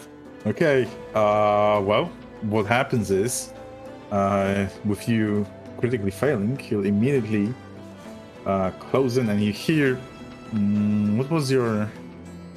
Because... Fucking pain roll. If you mean taking his reaction, explain what's... Okay, so essentially what happens is as you get close in, the elf nimbly evades back, whispers something under his breath, and you can see again this unnatural like tilt in his body. And even though he moved quick, now it was almost a flash strike, like a glimpse, like flashing of an eye. And you get hit back as a reaction. Okay. Ooh. 15 would not hit Pog. As you catch it on the last moment with your shield. And well, you do have a second attack because you have 2 attacks as part of your 5th level. Let's fucking go. Roll 1. Oh man. 13 would hit. And then deflecting the blade with your shield, you find an opening and you go in for a stab. And the elf you're fighting, he's still in this like weird programmed also maneuver. And thus you find the purchase and, well, I assume you do not go for the blood, but you point a strike as you were sparring with someone. And only after 2 seconds after that, he shudders, sees the blade, and then, well, he jumps back as the fight keeps going. You have still bonus action and your reaction. If you want, you can use your action surge.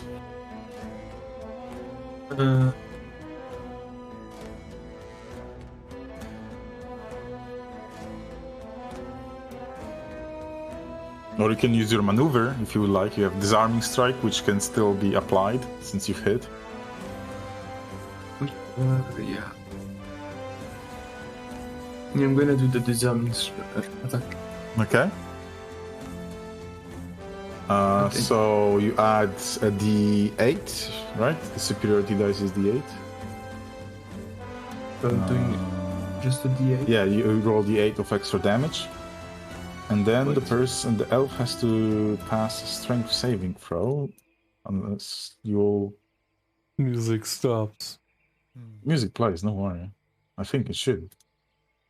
Saving throw. Normal. Okay.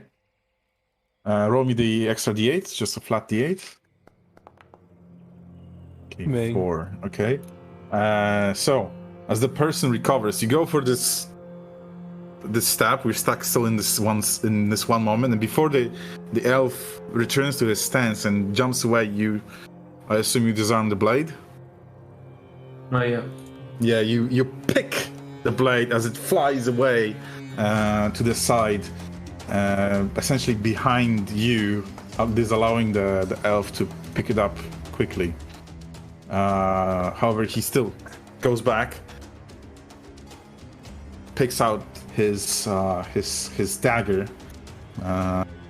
gives you a glance with a little bit of a smile, and then that will be the elf moment. He does not mumble anything under his breath this time, as he goes for a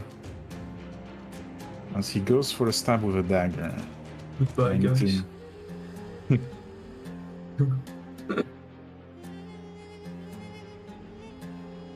Okay. Oh my god. A singular Okay. strike. What the fuck? Can I do one of my maneuvers? You can use a parry. I'm gonna parry. Okay. So it's 8 plus 3. D8 plus 3. Wait. You click the 8 dice and then Yeah. just type in +3. And the bar you have on the bottom right, you can Yeah. pick the Oh D8. yeah. And then just Perfect. +3. Yeah. Boom. Okay. Four. So it's only minor discomfort as the blade comes close, but Pog, you strike back, deflecting the blade before it gets too close. The elf, however, maneuvers around you, reaches back to pick up his short sword that he used, and then he goes for another attack. Now, before he does that, you again hear under his controlled breath, you hear another elven song to a different hero, different name, and again he unnaturally kind of tilts and goes for kind of underhanded attack, essentially discrediting your shield. So your AC right now is 14.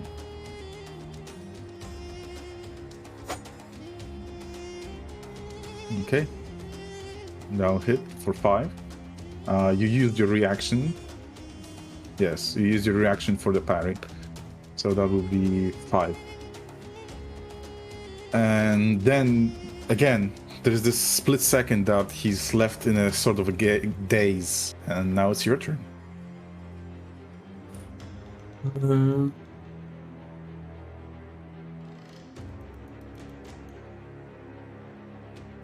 I'm gonna attack again with the Go for it. scimitar.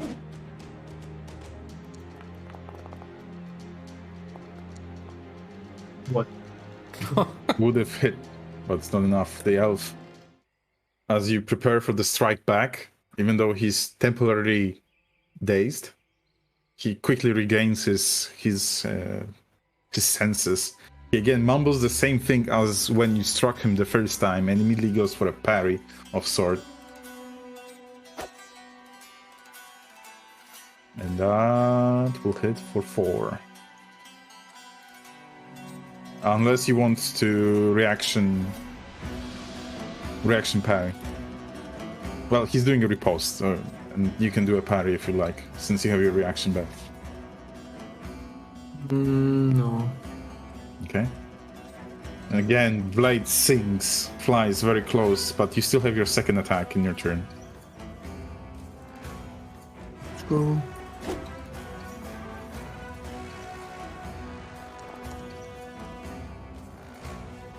Okay.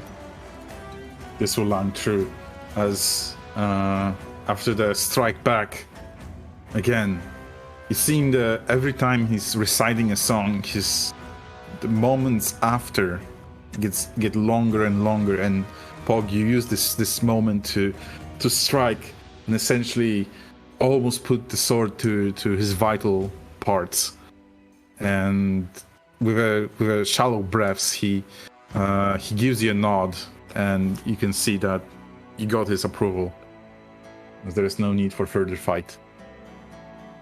No worries. Passing the test. For anyone that would have been observing, it was just a moment in a flash. But Pog, you're a trained fighter, and this almost dragged over for quite a long time in your brain. The elf gives you a nod. The one that was standing next to him gives a slight applause. He smiles. He nods. He sheaves his weapons and says, "Well, you might be potent for learning some of our songs. And yes, if time allows, I at least would be happy to pass over some of those."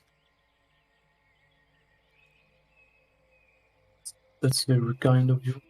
I'm happy that I passed the test. He nods again. We call them songs of remembrance. As you know, we elves, and you, live quite long.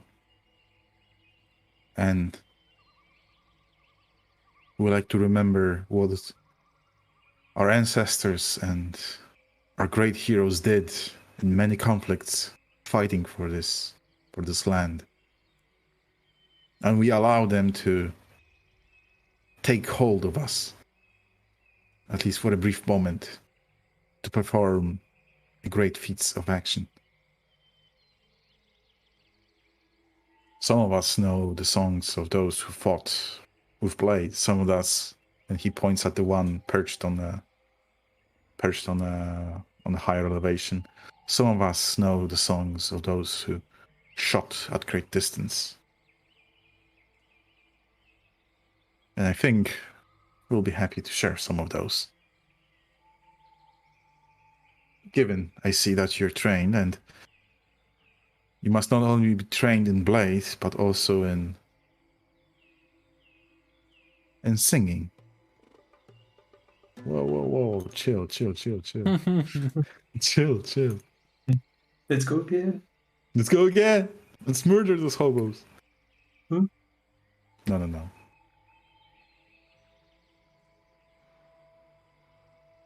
Well, sit with us, at least for this night. We'll be happy to share some of those. Thank you again.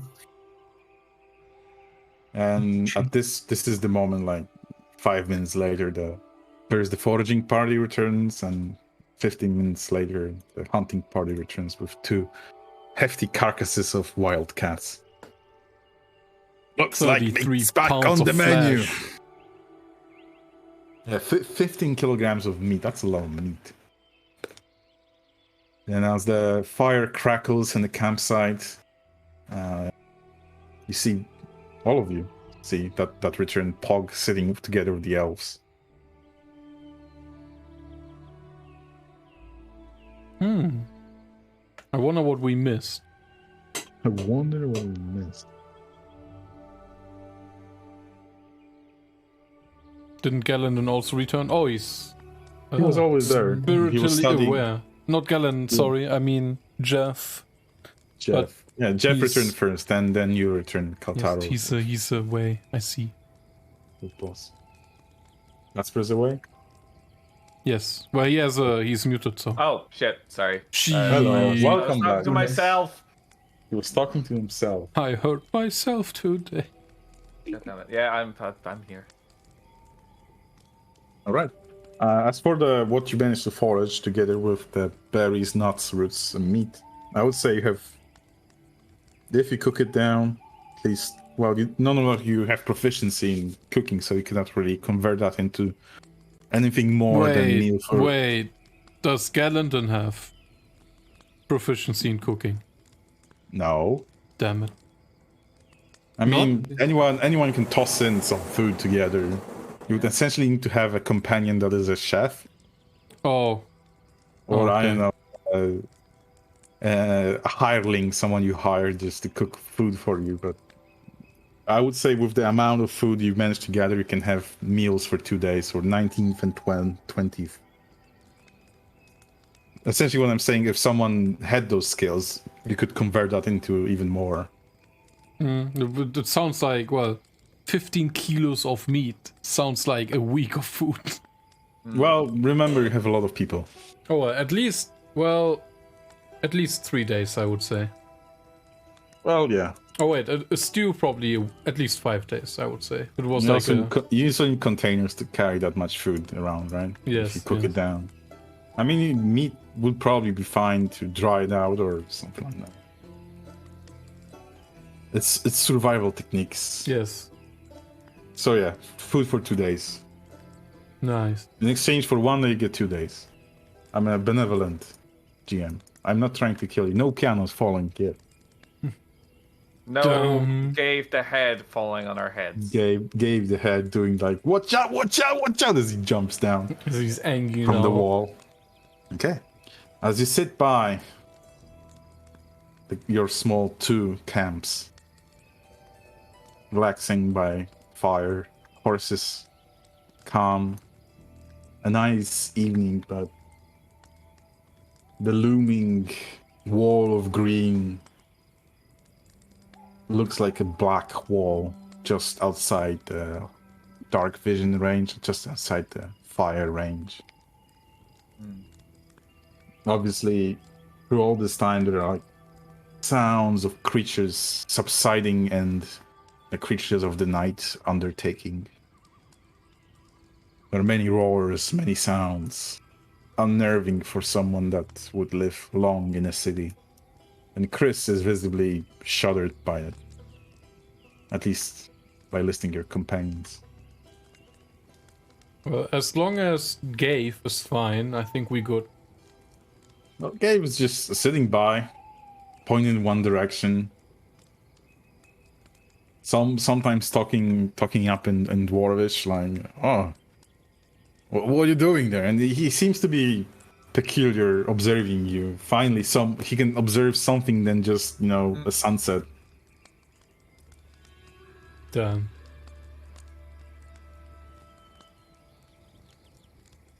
Do you do anything else, or do you let the time pass? I mean, we would do the cooking, right? Or is it just automatically done? It's in the meantime. It's happening all the time. You have it like some.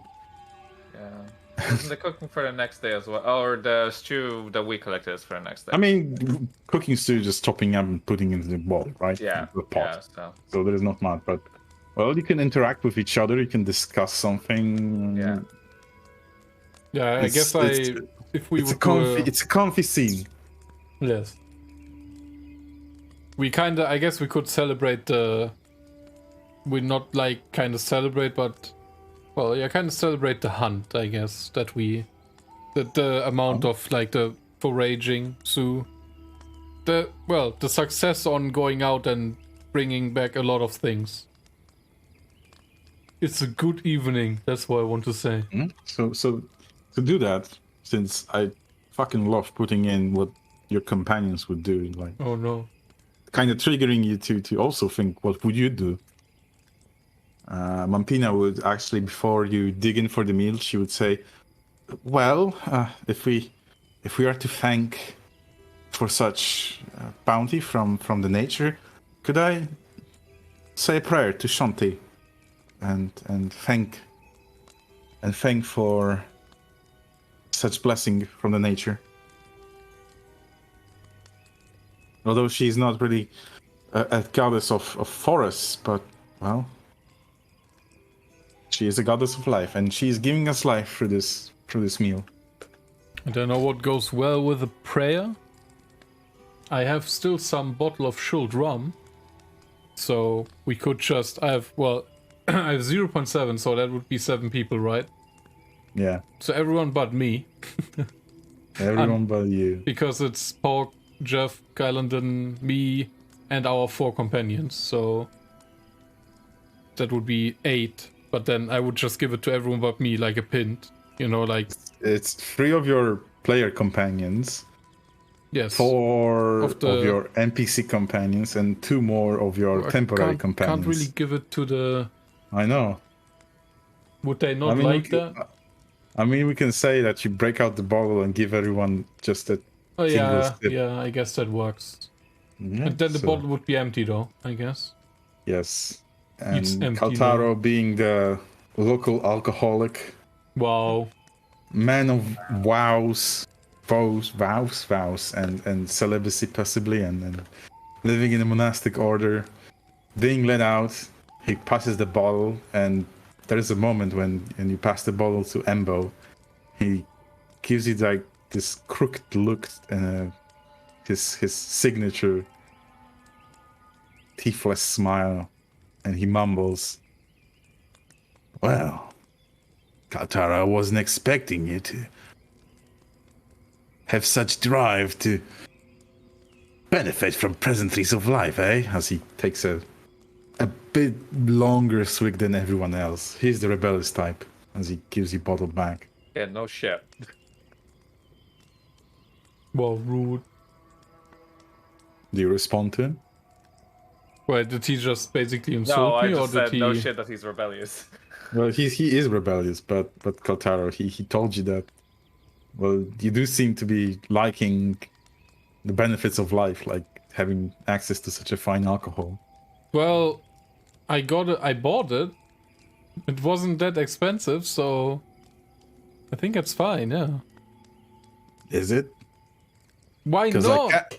I can't really recall how many times we've been given alcohol in the summit hall, eh? Yeah, but this is totally different. This is like the second time on this long trip. Second time, starting to like it. Oh god. Oh no, Embo gets the alcoholic perk. No, he's like... And he gives you a smile saying, yeah? Can I see that exchange? Yeah, there is a pause in the passing of the bottle. I'm just gonna grab a fruit wine bottle from my inventory, Oh, or God. just from where I have it, and I'm gonna come up to Kaltaro and be like, "Hey, I think you missed this as well. Have it." Oh no. And Does then pat him on the back and go back. Kaltaro accept the bottle? Yes. Okay, then Embo's smile even widens. Oh god. He's like, well, if you're not shying away from alcohol, and I presume you're not that much of a Knight Templar from the Summit Hall now, then, eh? Well, there's certain... Well, it's not bad to have that kind of stuff. Also, it's the Is it, perks eh? of being an adventurer. You get around a lot of places. Well, that kind of proves my point why I left this whole order, and then you brought me back there for a beating. I kind of liked what I got. Oh, there's a lot more. Well, There is. How about next time we get around a bigger place, a bigger town, I find you some companionship, eh? Oh god.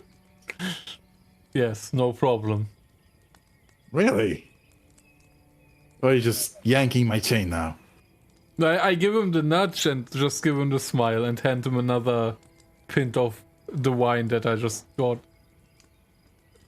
I'm surprised to see. Well, I know you weren't brought up in a monastery for the whole time. There's still some humanity left. They didn't put it all out in your head. Humanity restored. Well, Also, I'll drink to that. shouldn't he know by now that I'm like, whoops, I need to accept this, sorry.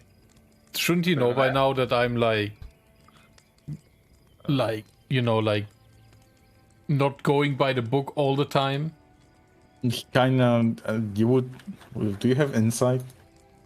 Yes. Yeah, you do have insight, yeah. With proficiency in insight and Embo being your squire, you would assume that he's picking up on the fact that you're not such a goody two-shoes, strict code guy.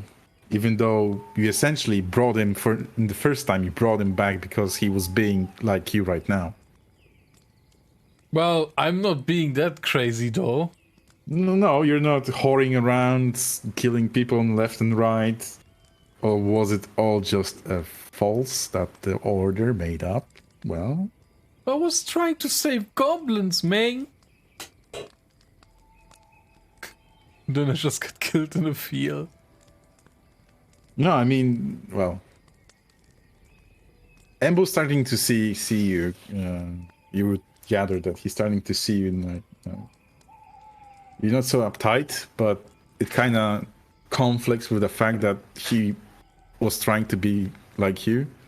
Yeah, but And you he brought was him back, and he was punished for it, while you're seeming to be doing quite well, even get promotion, etc. But he didn't get punished though when I brought him back this time. This time, no. Last time, the first time when you brought the bounty. Yeah, but that was probably that was different times. So I've Well. been adventuring, so Well, But- you've been a bounty hunter before you joined the order, and you joined the order as you've been invited after bringing back Embo. yes, That's the timeline, right? yes, and I'm still the kind of bounty hunter, but now I just do it for the like not just killing people randomly. Has You're doing actually it to for be Yeah. has to be a good reason. Like can't Good just be like oh, this guy stole from me, kill him. Well, yeah, that's what Embo was supposedly doing as you got the bounty. You obviously caught him when he was passed out drunk in an inn or tavern. But yeah, you remember the regiment of the monastery was very tight. No drinking, no Wait, pleasures what? of life. Didn't you just say they drink at the monastery? No, that's the thing. Anyone that participated was in a strict no drinking because it's poisons the mind. It lacks the how we call it, the rigor.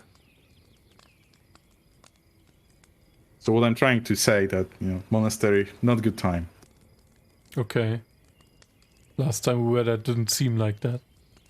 Well, from the outside, it seems like a perfect life, gardens, food, prayers. But no, there wasn't any alcohol through your whole time when you were being trained. Okay. Someone is getting drunk. Well, I didn't. There was just a bit in it. Well, just a sip of a rum is not enough. You've been Yes. drinking all the way, on the way all the time, even in Golden Fields, obviously. We've seen yeah. it. True. But yes, the point I'm putting in, Embo feels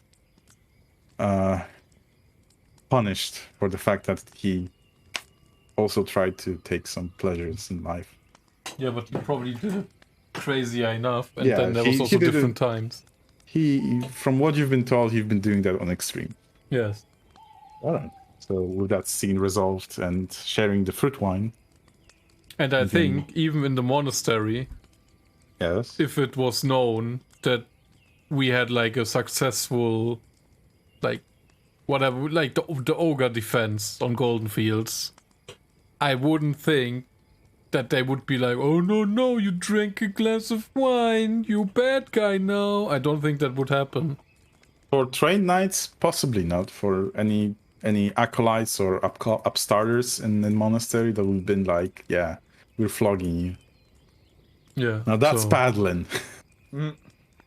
So allow. Okay. So, this share of the bottle comes around.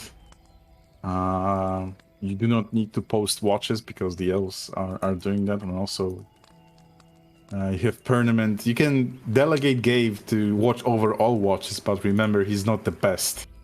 Posting watches? He can cover all watches alone because he doesn't need to sleep. And now you have to live with the fact that there is someone still always observing you. Oh god. Just a head of a dwarf. A giant head of a dwarf just sitting there watching you.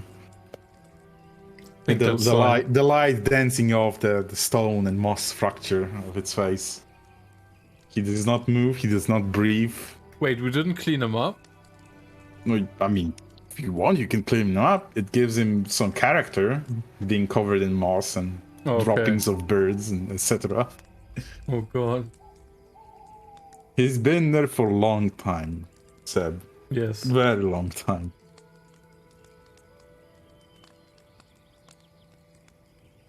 Okay. Any other interactions, actions?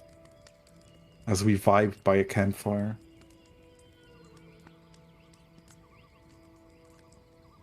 It's shooting.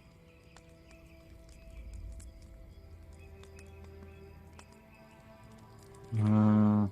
No. No? Nothing I necessarily want to do, I think. Nothing you would like to do. Actually, what do we want to do during the long rest? That's the next question. Yeah, you can think about that now. Medic training, I guess. How far along are you? I think I'm almost there. I think 6 out of something. Let me see. It'll be 8. 4 out of 8. So I would be 6 so now. Two more days. Yeah. Okay. I'm just gonna help Kaltaro. Yeah. Okay. See. Galvin, I'll mark. Is Tommy with us? I don't know, but you would be reading that book, right? Yeah. So what you're trying to say is that Kaltaro hates fun? No. Is that fun is not allowed? No, In the order of the sun. Galvin, I'll put the downtime progress on.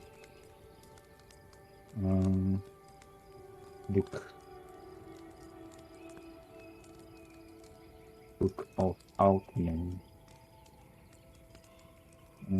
Current progress 1. Completion test. Fixed value. Completion 8. Okay. I'll put progress on it.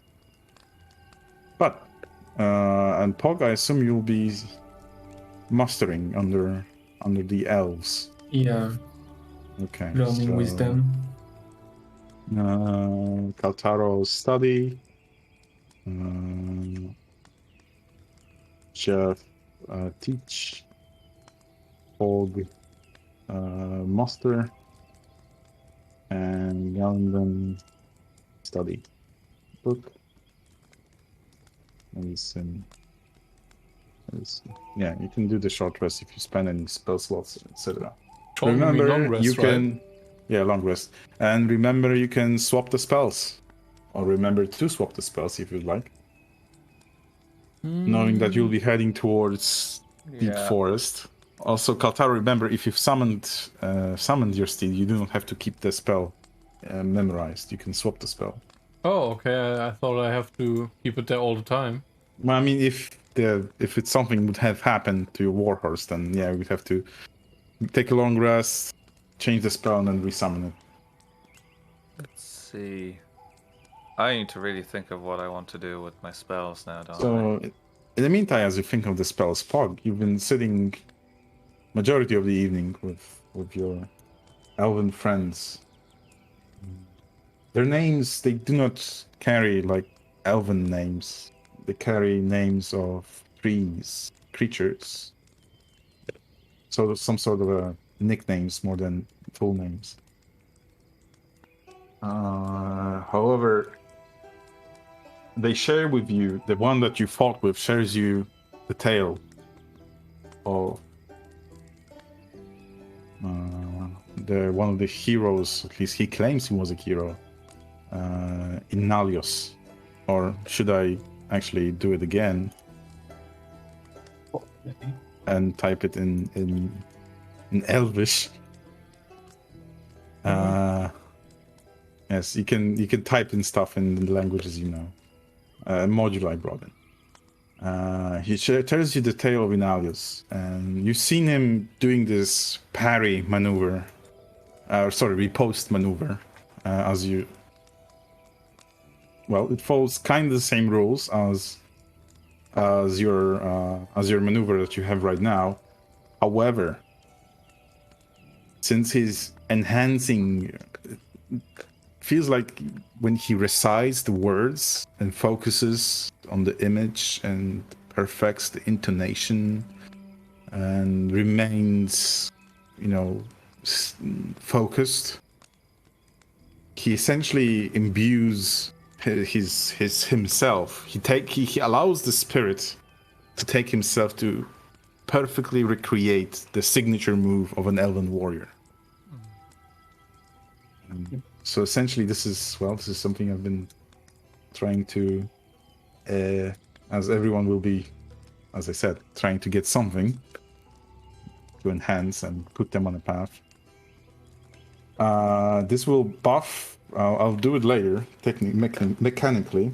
But will buff your riposte maneuver. It will still cost you a superiority die to use it. However, this will not use your reaction. Meaning, if someone attacks you 4 times and misses 4 times, and you spend 4 superiority dice, you still can riposte every time. And if they decided to move away, you still have then yes, it will use your reaction finally to hit someone, leaving your area of opportunity. Nice.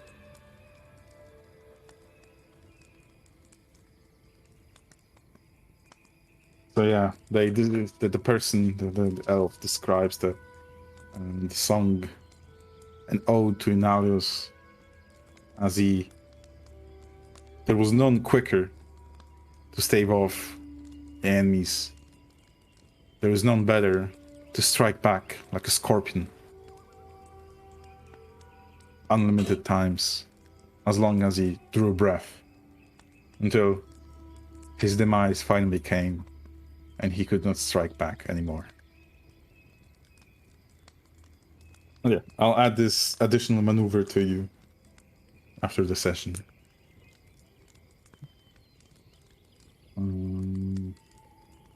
Yeah.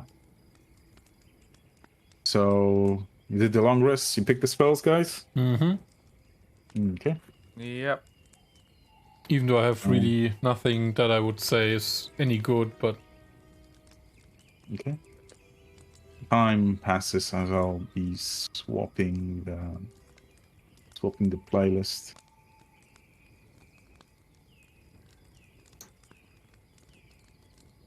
Time passes. During the night, you do not keep watches, but maybe someone got up to take a drink, take a leak. Same situation as Pog observed before. You would see. Let's roll a die. You see a die. should I roll see it? a die. No, alright. Okay, Kaltaro, you would see. Damn it. With your groggy eyes, or maybe just getting up, stretching, That wasn't whatever. my role. I feel cheated now. I have the golden hand. I needed to pick a person. Damn. It's okay. You would see the elf, warden elf, also get up again, recite something under his breath, and fire off an arrow, and in the darkness of the night you would hear like a gurgle of a creature that perished in the darkness. Is it a Murloc gurgle? Yeah. No water, Murlocs. Well, otherwise, a night passes uneventful. And Jeff, as you get up, there's a shade covering you. There is no roof in this place, but there is shade covering you. And as you open your eyes, you see Gabe the Head just watching over you. Hi, Gabe. He bellows in Dwarvish. Galandon is still somewhere else. Oh, God. Oh, poor God. But Gabe gets up on his stubby legs and wanders off to another person that is sleeping, essentially watching over the person sleep. Yes. Oh, damn it. He's a creepy fucker. Yeah. He's not a person, guys. Thank God. He wasn't with people for a long time. Well, yeah, Paul, as you open your eyes, you see Gabe the Head just watching over you. Standing very close. This Oh, that didn't work. I was trying to do something. I think Lit's away. Is he away? Yeah, I think he's not there at the moment. He's still sleeping. Okay. He's not Still waking up. sleeping. He's not waking up. Okay, he's muted. But Gabe the Head is bored. He walks up, sits by Kaltaro, and Kaltaro, as you roll over and sleeping, you slam your hand on something hard, waking you up. Ow! And you see the face. God. Eyeless face. Wait, he has eyes? Well, he has slits for eyes. There is no, like, pupils, nothing to Yes. track where he's looking. Good morning. He bellows in Dwarvish. He's just having fun. But it's as Jeff, as you listen, and he said the same thing as he said to you. Yeah. People fun. And he would do the same to everyone that's still sleeping. Oh god. It's a perfect alarm clock. And finally, Gandon goes off his trance and responds that what essentially Gabe was saying was, "Hello, good morning." Oh, yeah, figured. Oh yeah, you prepare, your mounts are ready. The elves now with less arrows in their quivers mount up. Yeah. And their spiritual animals ready to venture forth into the forest itself. Yeah. Now, you know what we should do with Gabe? You know how you see those, like all the cartoons and all that, and where they carry, or like cannibals, etc., carry people on like sticks, etc., or whatever. Oh, yeah. Yeah, we should do that. Have a few sticks going across a couple horses, strap him in to this, and then basically just go like a small wagon. Oh god. Well, you would need perhaps all of the horses to even attempt. You Yeah. barely managed to drag him out. Oh god. Yeah. No. Wait, wouldn't my He horse be is- really strong? It is strong, but it's not invincible. Damn. So we're basically gonna slow down because of Gabe. That's fine. Yeah. And you're even more slowed down because you're entering difficult terrain. That's Yay. okay. We're just slowing down the elves now, which they might not be too Yeah. happy. Yes. Because oh, shit. Give me a second. Something happened to my playlist. Why my playlist broke down? Balkan. Broken down. Not good. Oh, god damn it. Do-do-do-do-do. Okay, we have to do it a different way. It's over. What would fit?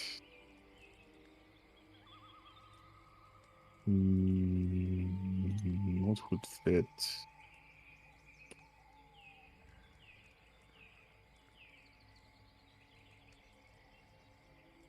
Would that work? I haven't played that. Uh-oh. Uh-oh. A bit too ominous. Way Yeah. too ominous. Give me a sec. It's over. Yeah, if you want to take a leak, really short leak, a short potty break, then go ahead as I fumble around. Maybe it's shit. It's shit. I'm telling you, it's shit. Okay, give me 1 moment then. Okay, go ahead.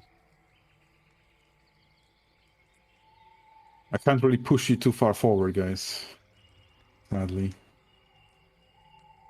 Push me off the cliff.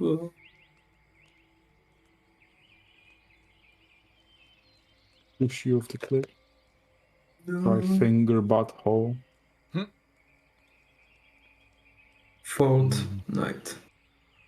Fourth night.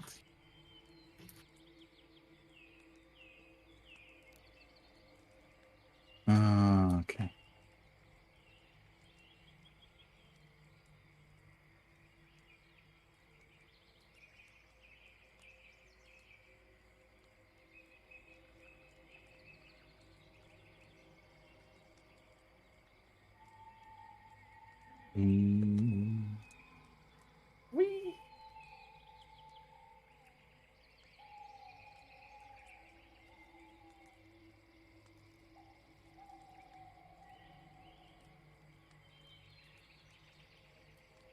I'm back.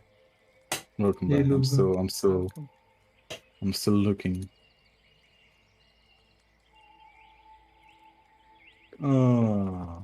Could take a bit longer.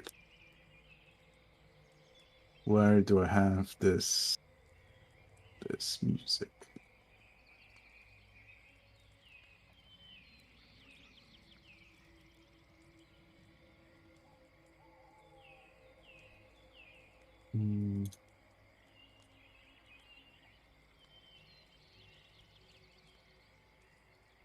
I'm not prepared. You are not prepared. Oh god.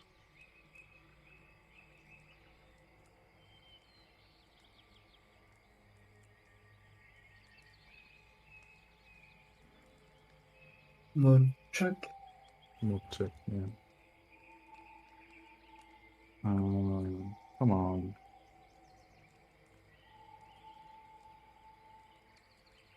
What are you looking for? I'm just getting some music in. I thought I got it in before, but actually I didn't.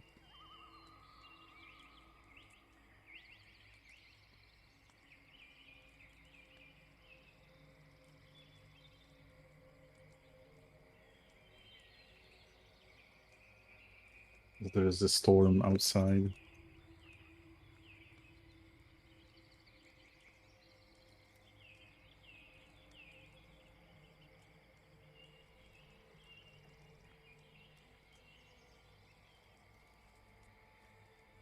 Okay, I think this will work.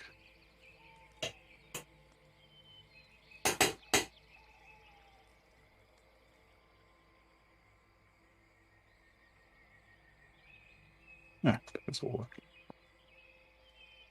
You venture into the sea of green, which is the high forest. Soon after you cross this border, you begin to feel that this is not a flat terrain. You're moving down dells and up small hills.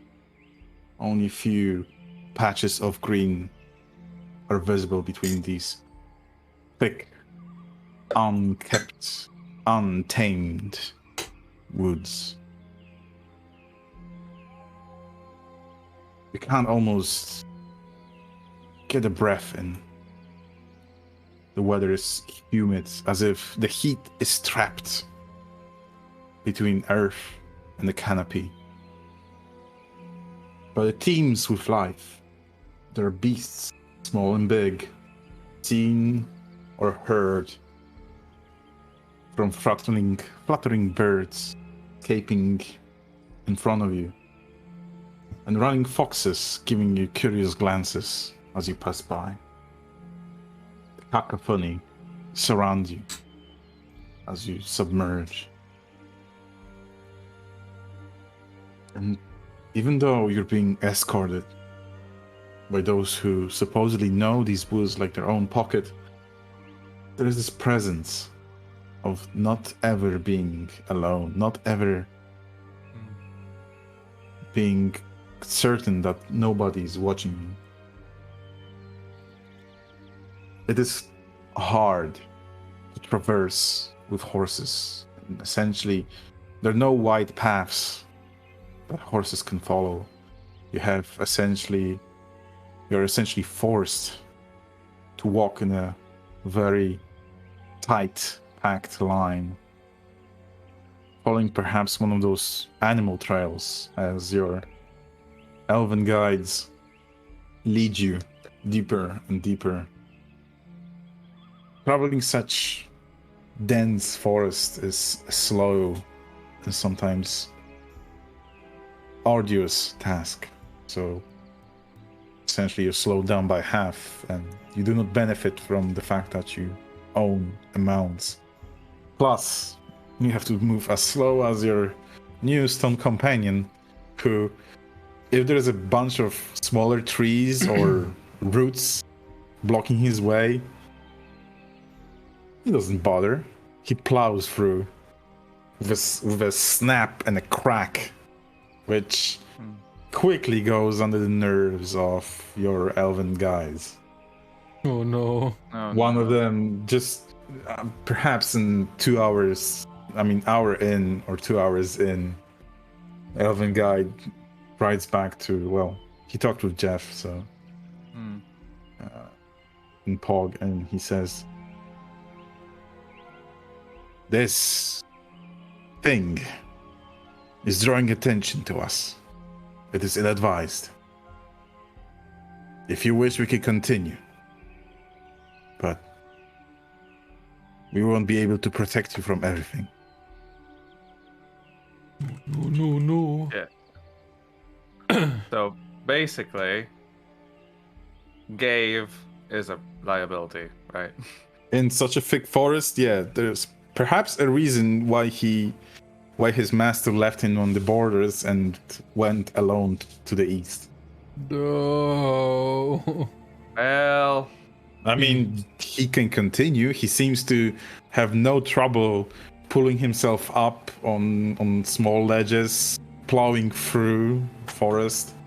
it's just that we won't be guaranteed safety from. Well, we will be spotted basically by anything. Yeah, coming. it's like, a fucking truck, fucking tank plowing through a forest. But don't want to give Stonefriend up. We could send him back to the thing. We could, and then say we can come back. But then again, if he wants to go places. But then again, if something just camouflage. Just go back into your hole. But then again, even if something would attack us right now, like a bunch of orcs or whatever, you would just smack him. So it's not like... I think it will be okay. Maybe we could tell him to be a bit more careful. It's like putting an elephant in a porcelain shop. We can still tell him. Could you be more careful? Like, snaps a tree. I'm being careful. Didn't break it in half. No. But then maybe Galadin can talk to him. We're on a sneaking mission here, man. Stealth is optional.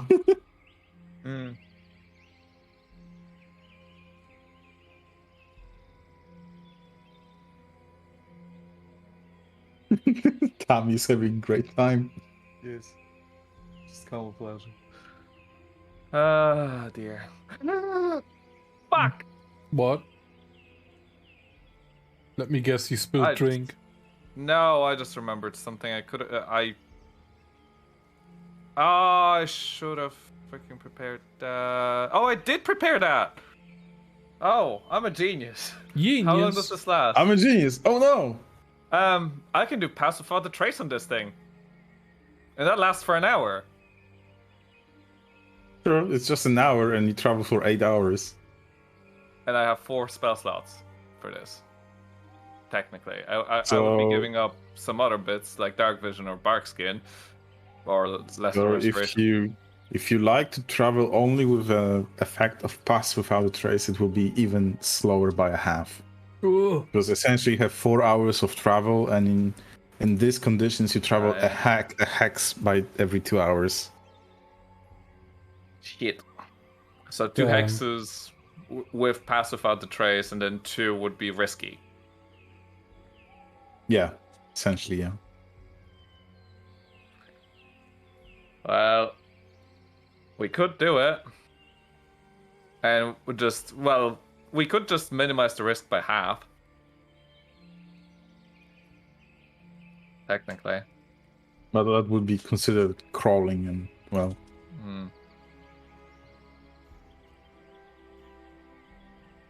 Yeah. We could just try the approach of talking to him.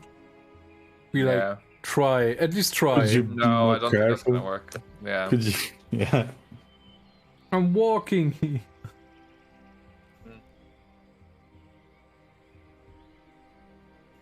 Yeah, I think we have to... That, as much as I love Gave, I think Gave has to stay out. He immediately stops as Gandon. Do you ask Gandon to ask him to stop? Do you send away Gave the head? Does everyone agree that no? I don't want to send him away. How do I get rid of exhaustion again? Long rest. Like, do I have to specifically do a downtime activity for that? If you want to get more, because you drop down 1 level every long rest, but you can do an activity to. Yeah. Well, there is a way for us to travel for 6 hours with, well, maybe even over 6 hours, but it would considerably exhaust me. But doesn't Galandon have a point of scouting ahead? No, it's not. Blossom? Sure, you can scout ahead. It's not about that. It's about how he traverses. He makes the path. we basically leaving behind a huge path of destruction.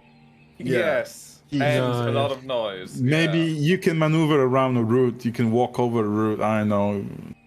It's still you're very tight conditions, even being on horses on this like invisible animal path guided by those elves. It's already a tight squeeze to not make much noise. You still make noise because, well, horses, you're armed. Elves move seemingly unnoticed. He just plows through terrain. Yeah, basically the only other option is that, like, for him to keep with us is for me to absolutely exhaust myself by putting by stress casting Pass Without a Trace. I don't think that would be a good idea.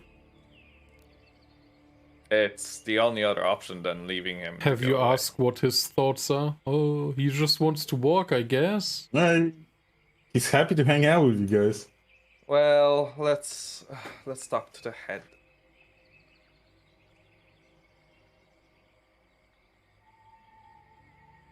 So, via Galandon, we're gonna have to explain the situation. Yes. I have a meme to do. So, discuss, please. Yeah. So, we have a problem with just, well, the head. No head. Like that. Sadly, the only way for it to go is for it to be magically supported, and I don't think anyone except me has pacified the trace. Nope. Nope. Oh, So... Chris, what does Chris have? What does the Dispel Chris magic. have? No, he does not have any spell that would help here. Does Vampina have anything? What is Bark Mage Skin Hand? Sky. Mage Hand is you can move a small object. Yeah, you Okay. can't lift a big You head. can't lift a big. Oh no.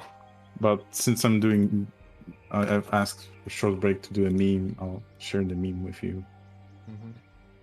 Listen in. Heed my word for a meme. Where is it? Oh, there it is. That's how your new stone companion moves every time. Oh god. God damn it. Oh no. God. Yes. Oh, So, Tommy. do you ask him to go back? Do you push on with? Let's ask him. Let's tell him about the issues and see what he feels. Yes. I don't know. Talking back, and he says, "Oh, well, do seem to leave quite a mess. Yes, but it is fine. I've waited that long. If you come back, I'll still be there." Oh, Then That's- we would be happy to come back and let you join us in the travels once we're out of the forest. Then we have a deal. Then just As he- try to hide in that same spot again. Because when we come back, we can just get you out again, easy. You don't have to he stuck chuckles. yourself in though. He chuckles and says, "Well, I hope I won't grow roots." Oh god. And he laughs in Dwarvish. Laughs in Dwarvish. As he turns around and just walks back the path he made. Sorry, see you later, Gabe. Gave the head has left the party. No! And they never came back for him. We will have to make sure to come back for Gabe. That Already- will certainly increase the speed you traverse this whole fucking world. I already posted this backstory. We don't have to come back. No, Sigil gone. No, the Vandals got him.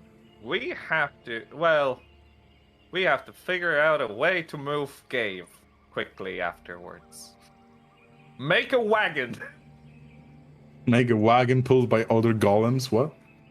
Yes. Oh god. Essentially same speed.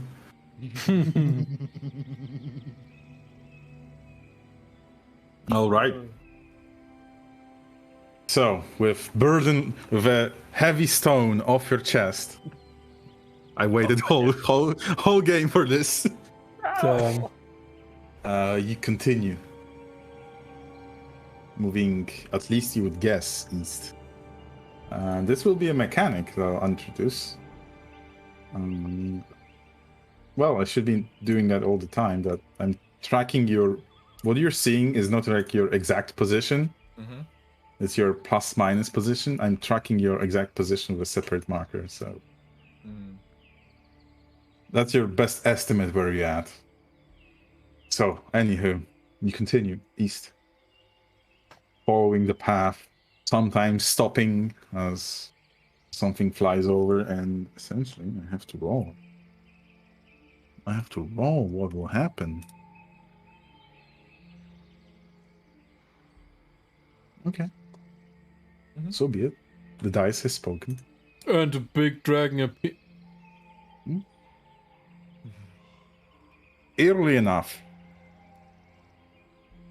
it is uneventful. Couple hours. Pushing, started at what? 7. 8, 9, 10, 11, Oh, wow. 12, 13. It is a slow slog through the forest, crooks, hills, ups and downs.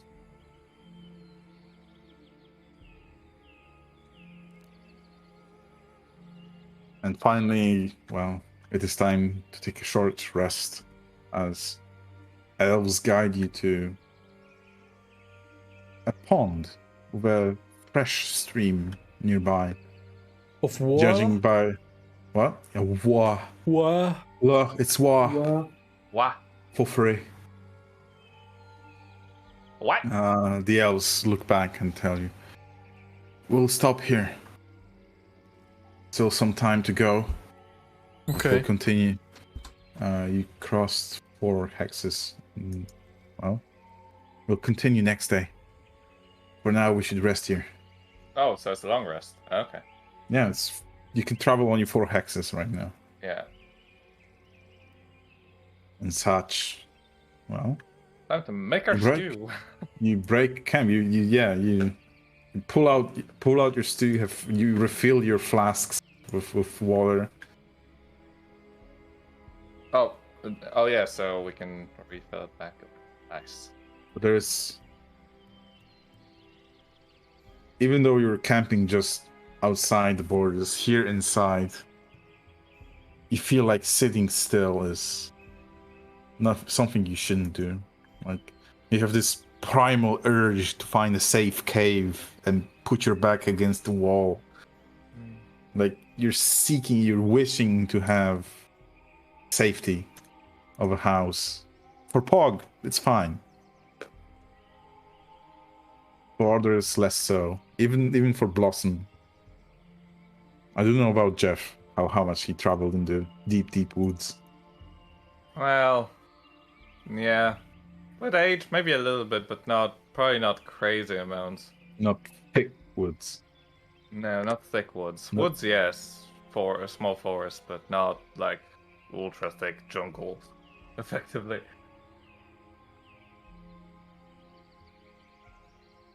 But you rest. You've at least tried to find a rest by this calm pond with a spring nearby.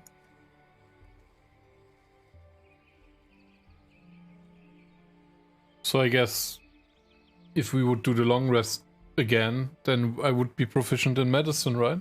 Yeah, I can finally start making fucking potions. Jesus. Indeed. That would happen. Could I... But as you broke camp and began to at least find some sort of settlement in this deep forest, birds flutter away Oh no. in response to danger. Elves immediately look about. The sounds surrounding you die down a bit, and there is a flap of wings. 1, 2, the elves get up, draw their weapons. There is uneasiness. Almost immediately they perk up like predators at any sign of danger. Well, this won't work. Yeah, this should be good.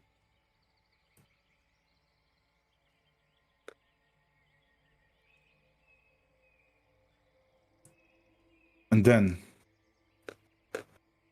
breaching the thick canopy of woods, is a large winged creature with 4 limbs and a nasty black beak, feather wings just piercing through, allowing it to pierce through as it looks about with its wild red eyes. It is not a bird, although it tries to resemble. It shrieks intensely. You have to cover your ears. It's over. And, well, we will do this encounter the next time we play.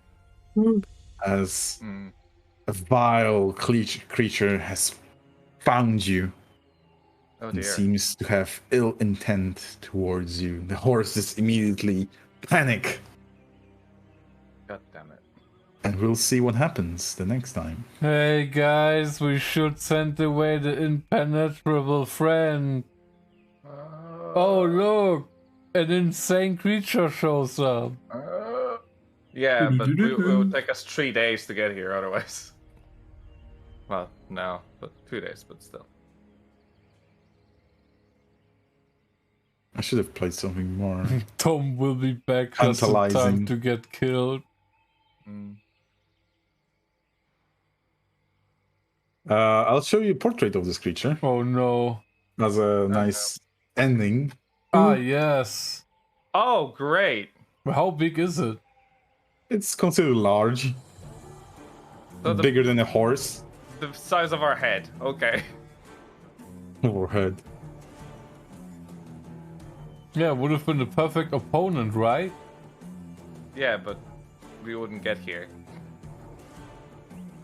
Well, this will be fun. This will be fun next time in what? On 2 weeks. Yeah. Yeah, 2 weeks. 2 weeks, then 1 week pause again. I think. Yes, Because then at it's least. Belgium, I guess. Almost. No, there's something else. But then after that, it's 2 weeks break. Yeah, Yeah. 2 weeks break.